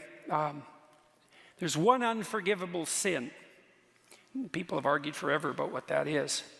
Because the idea, that one of the ideas our culture is based on is that if you've made mistakes in your life, but you admit to them, so that's to confess, let's say, and then you repent, which is to figure out what the hell you did wrong and decide to do better in the future. And that can be very hard if you did something really wrong, so it's not like it's an easy thing to do. It's difficult in proportion to the magnitude of your failure to aim, let's say. But that if you do that properly, no matter how far you've strayed, that you can be set back on the proper path, right? That you can be forgiven and that you can then move ahead. And we better hope that's true, because there isn't anybody anywhere who hasn't done many things that were pretty damn dark. And if it was all only the case that we were done when we made a mistake, then, you know, the jig's up for the rest, for everyone. And so you need justice, because you can't get away with everything or even anything perhaps, but you need mercy too. And mercy is, well, the same. You apply that to your children as well. You know, they make a mistake or multiple mistakes, and perhaps even more so when they're teenagers. And the basic rule is still, you know, try to do better and you're still welcome, fundamentally. And that's a good rule. That's a really good rule. What would interfere with that process of redemption, let's say, and maybe that's your decision not to abide by the dictates of your own conscience. So you tell yourself, I shouldn't be doing this, whatever it happens to be. Maybe you don't find your job meaningful, and not that that's a simple problem. Or maybe you're really called upon to do things at work or in your family life, or just to save your good name that really do disturb you, and yet you do them anyway. And then you practice doing that. You make that into a habit, and everything you practice, that becomes you. This is true neurologically. If you repeat something over and over, if you practice it, you build the biological structures that make you an expert at that. And so if you're practicing violating your own conscience with a performative contradiction, this other form of lie, this willingness to act out things that run contrary to your own sense of morality, right? So you act out a lie, well, then you become the embodiment of a lie. And, well, there's endless metaphorical speculation about the spirit of the lie, right? I mean, that's one of the characterizations of the great adversary of mankind, you know, it's the prince of lies.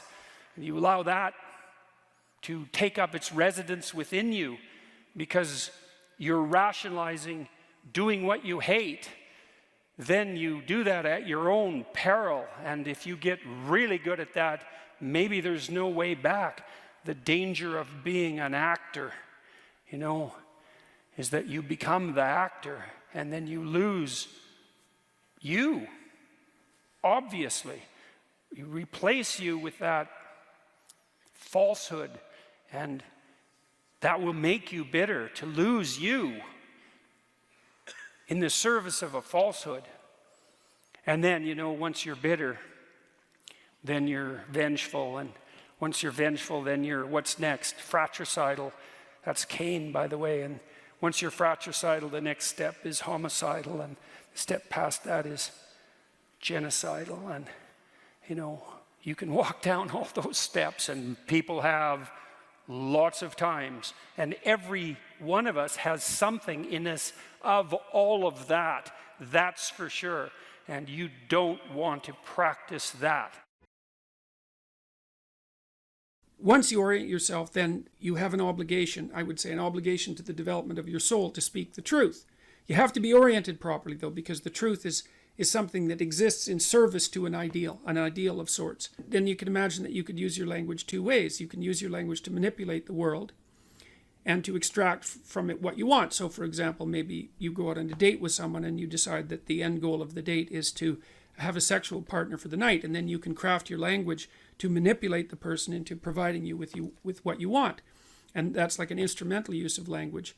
But the problem with that, there's many problems with that, but one of them is that what if your idea about what you should want is wrong? Like maybe that's not the way to treat someone that you're on a date with, out on a date with. Maybe you're minimizing and reducing the interactions between you from what could be a healthy and elevated state of interaction and discourse to something that basically the pursuit of impulsive pleasure, and maybe that's not good for you next week and the week after and a month down the road. Maybe orienting yourself towards impulsive pleasure is a very bad idea. Remember what happens in Pinocchio. Pinocchio goes to Pleasure Island, and Pleasure Island is a place where impulsive pleasures can be had at a moment's notice. But what Pinocchio discovers, along with Jiminy Cricket, that Pleasure Island is run by masked totalitarians. They're all dressed in black, you remember, and they're turning the children and adolescents who are on Pleasure Island, they're depriving them of their voice, turning them into braying jackasses, and preparing to sell them as slaves to the salt mines. And so there's an implication in that story that the pursuit of impulsive pleasure is one route to totalitarianism and slavery, and I believe that. So perhaps orienting your language towards the gathering of impulsive pleasure is a misuse of your highest gift, the gift of logos, the gift of communication. The alternative is to orient yourself towards the highest good, as we already described, and then speak the truth. And you can tell when you're doing that, or you can tell when you're not doing that, because if you're not telling the truth, if you're using someone else's words, you're being manipulated in a sense by forces that are behind the scenes. You're not using your own words. You're the puppet of an ideology or another thinker or your own impulsive desires.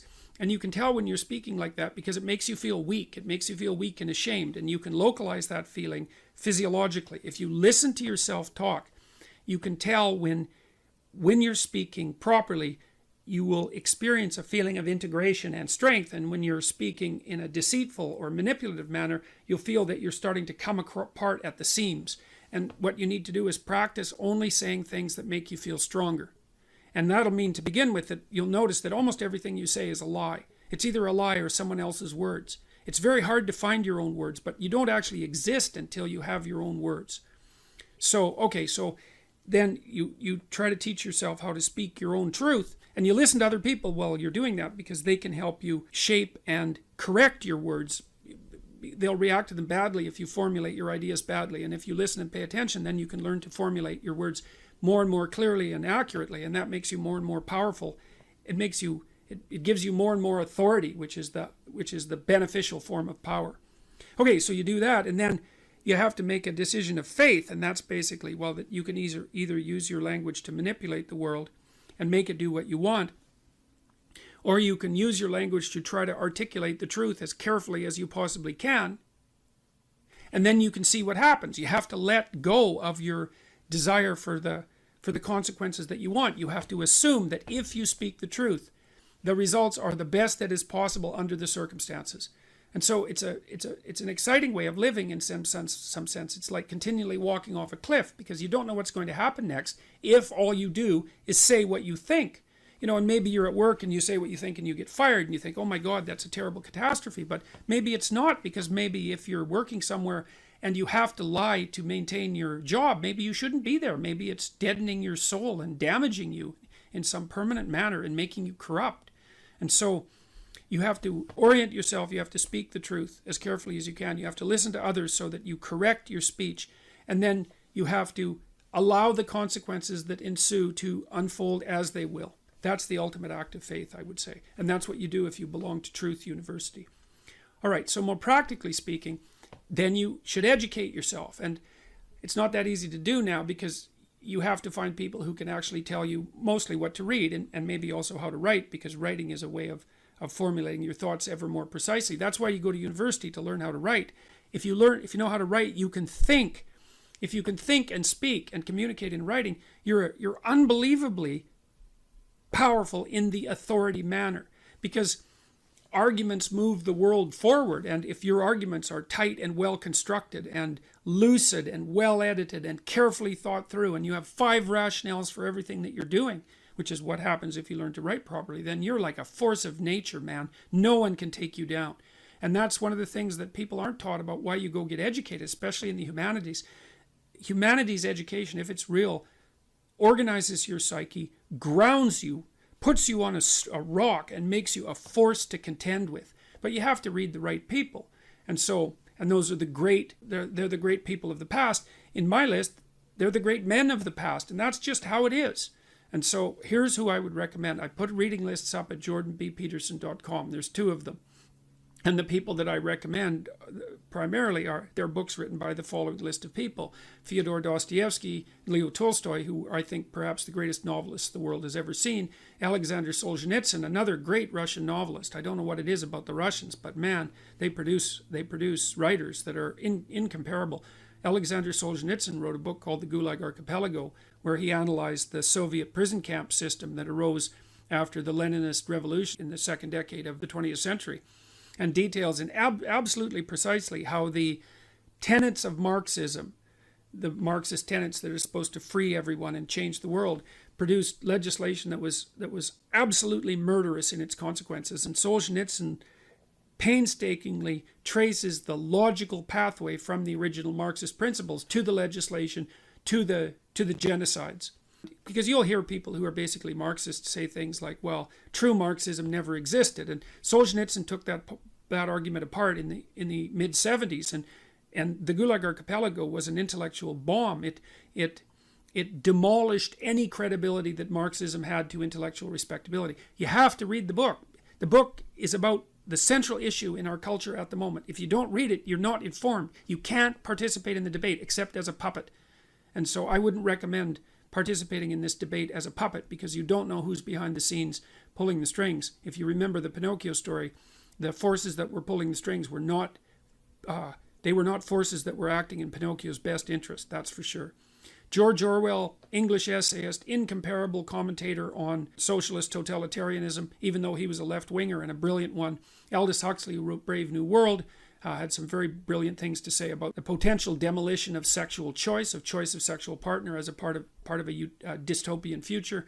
Friedrich Nietzsche, a philosopher who described himself as someone who thought with a hammer, and Nietzsche is a very, very dangerous person and an absolutely brilliant writer. And Carl Jung, who was a student of Nietzsche, and who Nietzsche was the philosopher who announced the death of God back in the late 1800s, and Jung spent his whole life attempting to revivify God. That's one way of thinking about it. And so if you educate yourself, and this is a really good place to start, if you read these authors, then you'll know what else to read. If you read these authors, it'll take you a good long time, and it will be very, very hard on you, and you won't be the same person when you come out, and that's very frightening. And because being torn down and rebuilt is no joke, but it beats the hell out of the alternative, which is just to stagnate and stay a stagnant infant, which is not something I recommend. There's nothing uglier than a stagnant 40-year-old infant.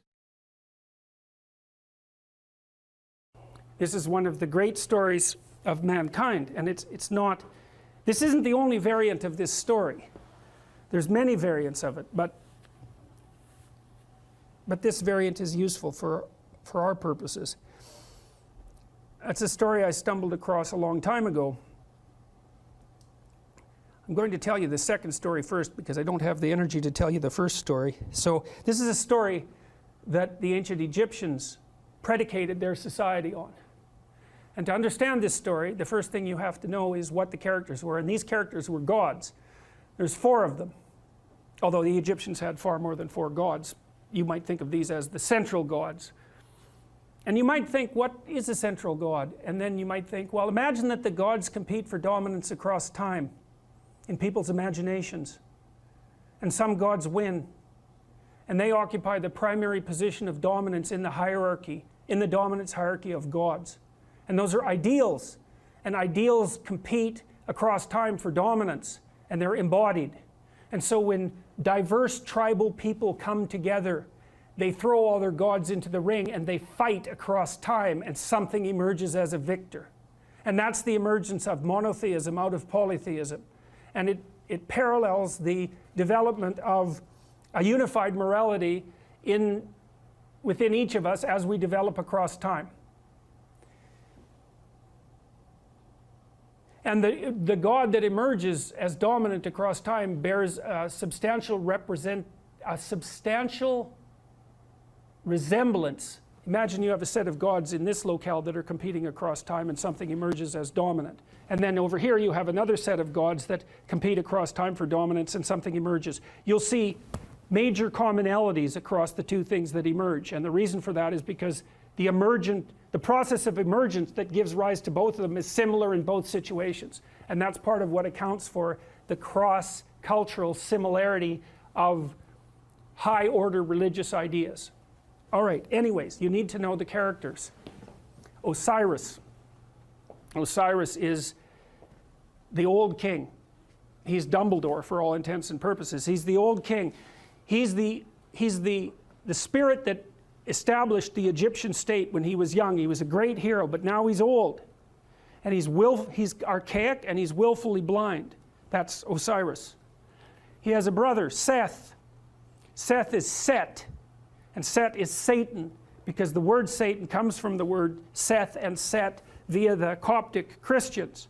So he's a precursor to the Western idea of Satan. You have Isis.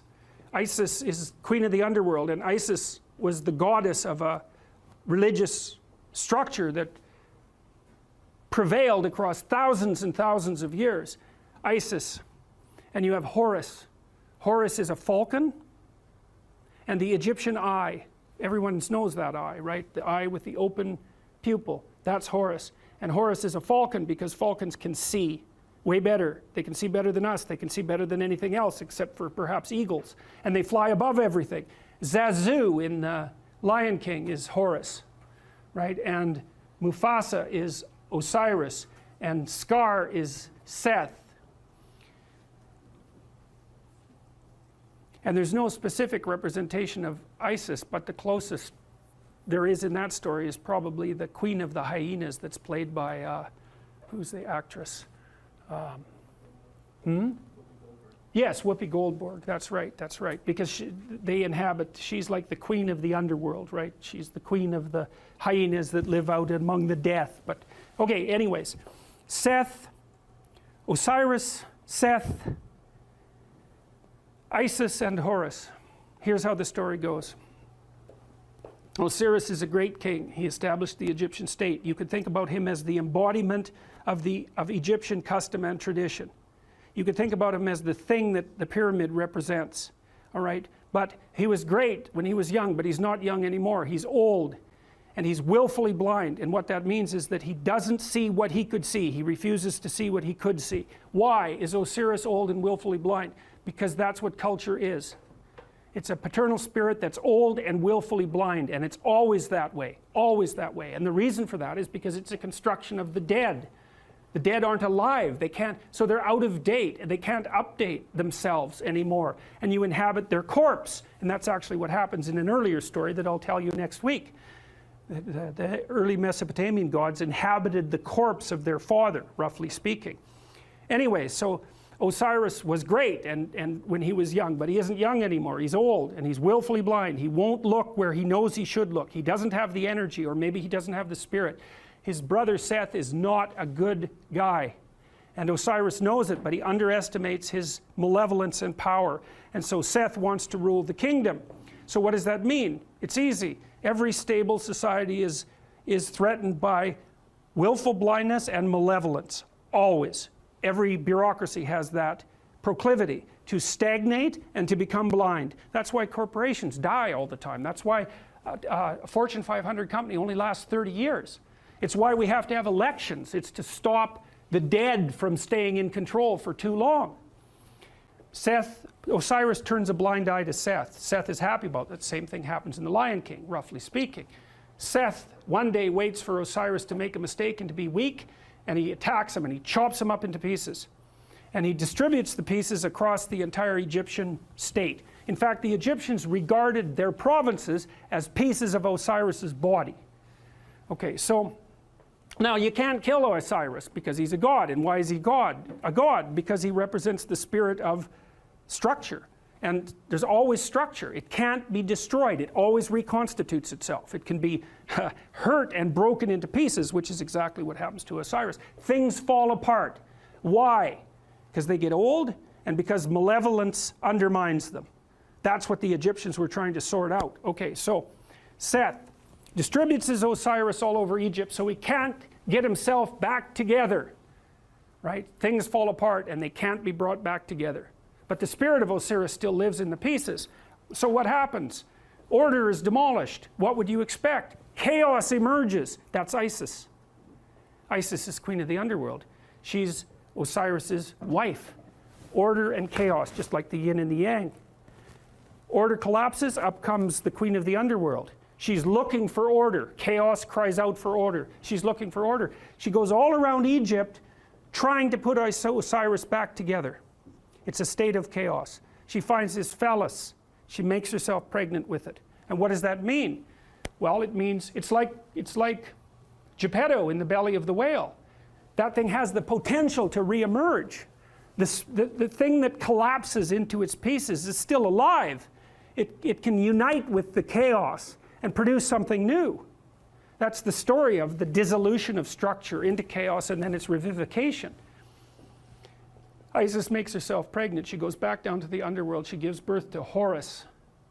Horus is the Egyptian eye. He's the son of the great father and the great mother. He's a messianic figure. And in fact, much of the mythology that described Horus was extracted without much modification and then attributed to Christ. Very much, and you can read about the parallels. You can read about it online if you want. But there's any number of parallels. And of course, there is the mythology that the Jews came out of Egypt, and of course the Christians emerged from the Jews. And so there was a tremendous influence of Egyptian thinking on the development of these later ideas.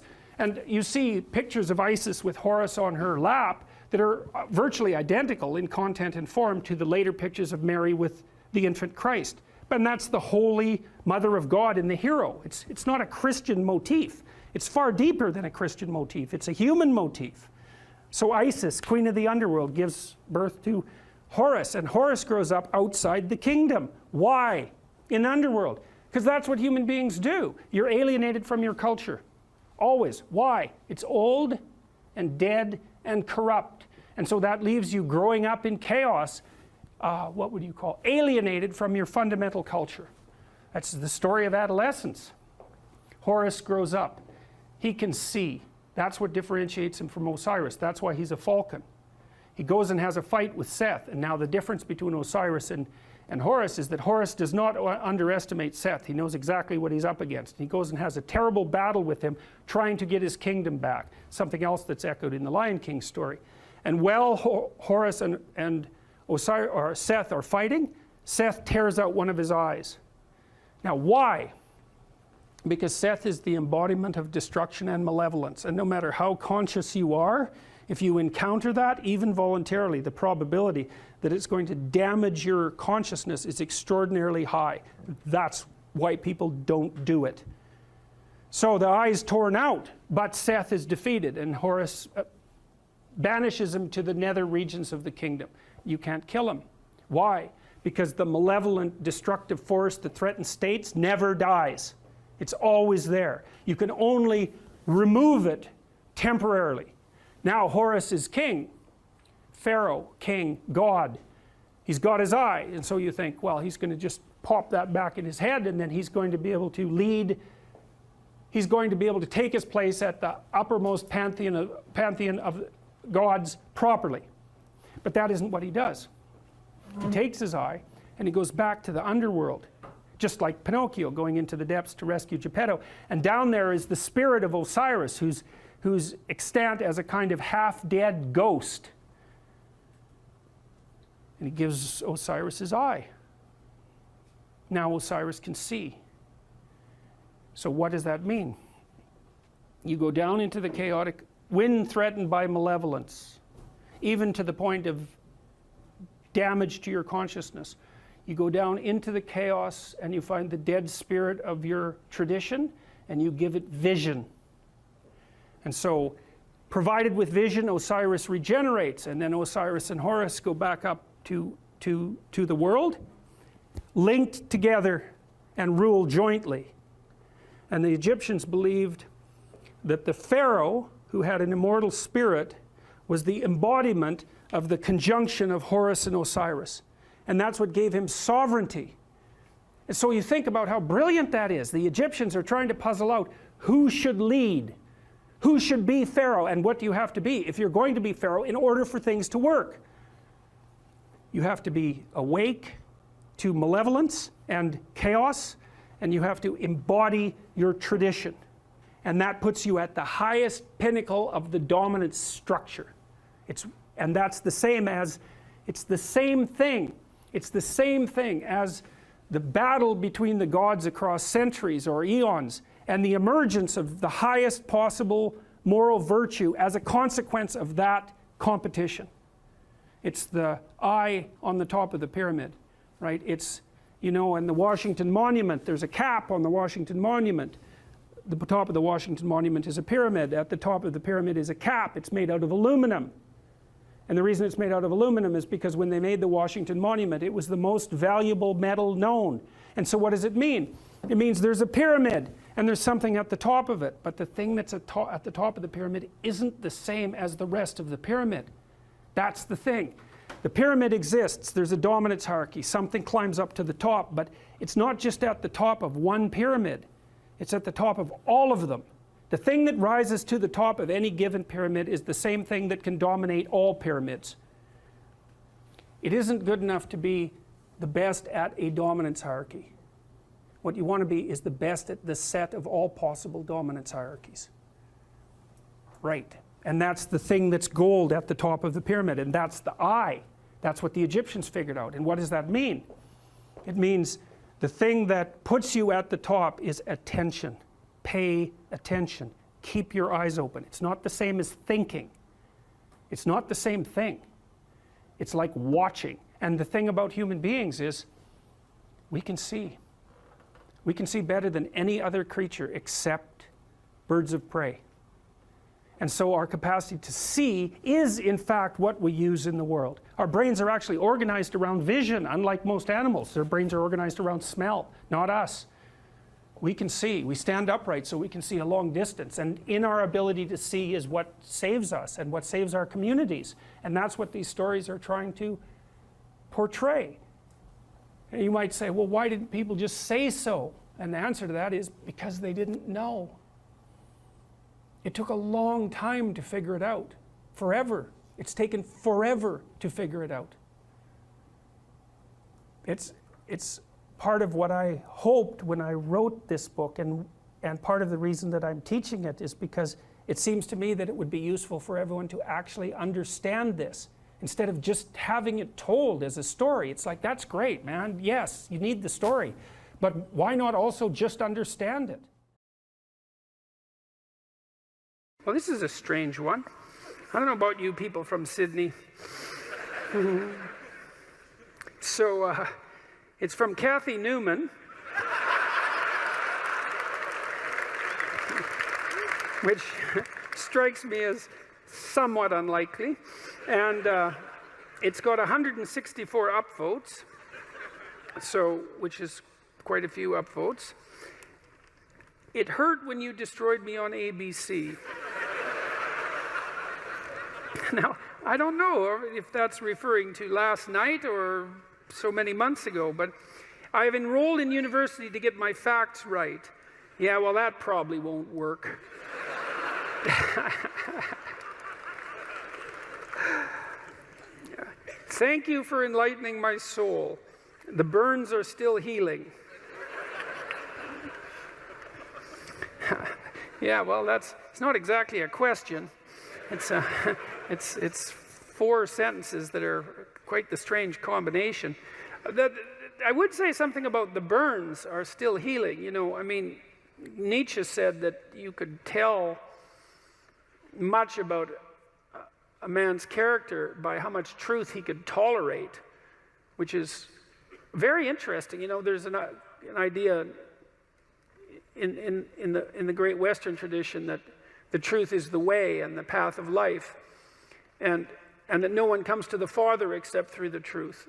And I believe that to be the case, because I don't think that you can manifest who you are without the truth. And so I think it's literally and metaphorically truth, that the pathway to who you could be if you were completely who you were is through the truth. And I would say, and so the truth does set you free, but the problem is that it destroys everything that isn't worthy in you as it sets you free, and that's a process of burning. And it's painful, because you cling to what you shouldn't be, partly out of pride and partly out of ignorance and partly out of laziness, and so then you encounter something true, and you all know this perfectly well, because when was the last time that you learned something important that wasn't a blow of some sort, you know? And it's often you look back at your life and you think, oh God, I really learned something there. I wouldn't want to do that again, but it really changed my life. I mean, sometimes it can really destroy you, you know, an encounter with the truth, and you never really recover. But now and then something comes along and straightens you out, and a lot of you has to go. A lot of you has to burn away, you know, and I suppose in some sense the idea is that everything about you that isn't worthy is to be put into the flames. And that's another reason to be not so casual about claiming what you believe, because it isn't something that you undertake without due caution. You know, I learned when I was a kid, about 25 or so, a little older than a kid, that almost everything that I said was one form of lie or another. And I wasn't any worse, I would say, than the people that I was associating with, or any better. And the lies were manifold, you know. They were attempts to win arguments for the sake of winning the argument. That might be one. Attempts to indicate my intellectual prowess when there were competitions of that sort. Maybe just the sheer pleasure of engaging in an intellectual argument and winning. My inability to distinguish between ideas that I had read and incorporated because I had read, but hadn't realized that I hadn't yet earned the right to use, all of that.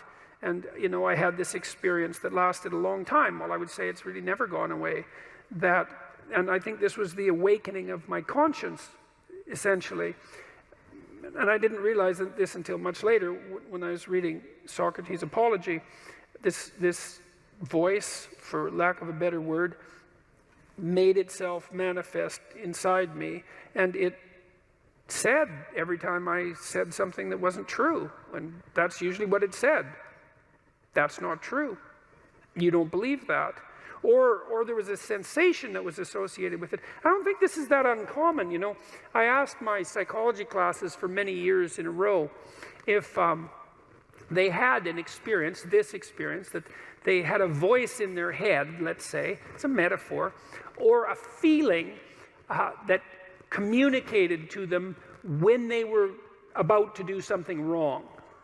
And it was universally the case that people agreed with one of those statements or another. And the other thing I would ask is, well, do you always listen to it? And of course the answer to that was definitely no.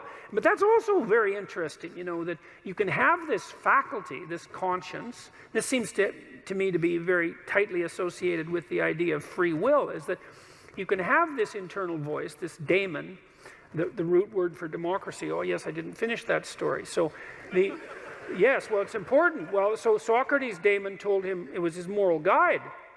And democracy appears to be predicated on the idea that the polity will function if people attend to their consciences. That's the overlap of those conceptualizations. And well, first of all, I think that's the case, you know, and it makes a certain amount of logical sense. I mean, if we assume that the political state is something like the emergent consequence of the decisions of all its citizens, we would assume that the wiser the decisions of the citizens, the more upright and functional the state. I can't see how it could be any other way. And perhaps those who are the most upright, who listen to their consciences more carefully, even play a disproportionately powerful role. It's certainly possible. So, anyways, back to truth. Well, you know, I learned that so much of what I was doing was false. And I think I learned this. See, there's a reason that this came to me so clearly. I was trying to understand why people did terrible things. And I was really concentrating on the terrible, terrible things that people do. And I was interested in Auschwitz, for example, and not as a political phenomenon, but as a psychological phenomenon. I was curious about how you could be an Auschwitz guard. And I wasn't really curious about how you could be one, because, well, you could be one, that, of course. I was more curious about how I could be one, being such a good person as I thought I was. But I also knew that many people did many terrible things during the 20th century, and the idea that I was somehow better than them, or that I should assume a priori that I was better than them, and that I wouldn't have made the same choices or worse had I been in the same situation, was a very, very, very dangerous supposition. And in fact, a sufficiently dangerous supposition to bring about the very danger that I assumed was worth avoiding. I had this idea, you know, that what had happened, especially in Nazi Germany, but also in the Soviet Union, shouldn't happen again. That what we needed to do, because of what happened in the 20th century, especially because we also managed to create hydrogen bombs, that we had become so technologically powerful that there wasn't time for that anymore, that time for that was over, and that we really needed to understand why it happened, and that perhaps we could go deep enough in that understanding, which is, I think, what happens when you go deep into understanding, so that you could stop it. Because if you understand a problem, maybe you can solve it, you know, and at least in part, I came to believe that the problem was, as Solzhenitsyn said, that the problem is that the line between good and evil runs down every human heart. And I was reading Jung at the same time, you know, and he believed that the human soul was a tree whose roots grew all the way to hell, and believed also that in the full investigation of the shadow, which was the dark side of the human psyche, was that it was bottomless, essentially, that it was like an experience of hell. And that also struck me as true. And that the way to stop those sorts of things from happening was to stop yourself from being the sort of person who would do it, who would even start to do it. Because the other thing you learn when you learn about atrocities of that sort, you could read Ordinary Men, by the way, which is an unbelievably great study of exactly this sort of phenomenon. It's on my book list on my website. It's about a group of German policemen who were turned into brutal murderers over a period of months when they went into Poland after the Germans had marched through. And they were just ordinary middle-class men. And they weren't forced into this by their leadership, by the way, either, which is one of the things that makes the book so interesting. So for me, it was a matter of understanding that if we want this sort of thing to not happen anymore, then we have to start to become the sort of people who wouldn't do it, which seems rather self-evident, all things considered, unless, you know, you believe that we're the pawns of social forces, for example, like the Marxists do. And I don't believe that, because we're also the creator of social forces. And we're also capable of standing up to social forces, because I would say the individual is more powerful than the social force, all things considered, interestingly enough, that the way to stop such things from happening, the way to remember properly, is to understand that you could do it, that you could do those terrible things, because the people who did them were like you, and that the way out of that is to stop being like that. And the way you stop being like that is, well, at least in part, by ceasing to tell yourself lies that you don't believe in and that you know you shouldn't act out. And, you know, and that's made a huge difference in my life, for better or for worse. I mean, it was a very uncanny experience, I would say, because it's very discombobulating to experience yourself as fragmented enough so that much of what you do and say is actually false. It's a lot of work to clean that up, a lot. But the consequences are, in principle, worthwhile. And so that was part of what, understanding that was part of what drove me towards clinical psychology, say, and away from political science and law and from politics in general, because I started to believe that, and I think this is the great Western idea, which people were quite irritated about, by the way, on Q&A last night as well, that the proper route forward for the redemption of the individual and for mankind as a whole is as a consequence of the redemption of each individual. And I truly believe that. And I believe that that occurs as a consequence of adherence to the truth and courage in the face of being. That's rule one, right? To stand up straight with your shoulders back, is to take on the onslaught and to enter the contentious ring and to do more than your best, because your best isn't enough, because your best isn't as good as you could be. You have to push yourself past that. And that's, as far as I can tell, where you find what you need in life. You find the meaning that sustains you in life, and you find the patterns of action that redeem the world, both at the same time. I mean, life is a very difficult business. You know, it's fatal, and it's full of suffering, and it's full of betrayal and malevolence. There's nothing about it that's trivial. It's all profound. And in order to find your way through all of that capacity for hellish experience, let's say, you need to develop a relationship with something that's profound. And you can. You have that capacity. And what could be more profound than the truth? And what would you rather have on your side? And you might say, well, that's obvious, and of course everyone should do that. And then you need to know why you don't. And the answer is, well, sort of encapsulated in this first amusing question, you know. Thank you for enlightening my soul. The burns are still healing. It's like, well, you know, there's no shortage of dead wood to burn off. And there's no shortage of pain when the dead wood burns off. And that's what makes people afraid of the truth. You know, maybe that's why Moses encountered God in a burning bush. Who the hell knows? But there's something about that idea that seems to me to be the case. And so, what's the decision that you make? You know, you decide to believe. You know, it's a risk, an existential risk. It's an act of faith. You believe that the truth can set you free. You believe that people have an intrinsic divinity about their soul. You decide that you're going to live in that manner and that you're going to let everything about yourself that isn't worthy of that goal die. And that might be almost everything that you are. And that's a terrible thing to contemplate.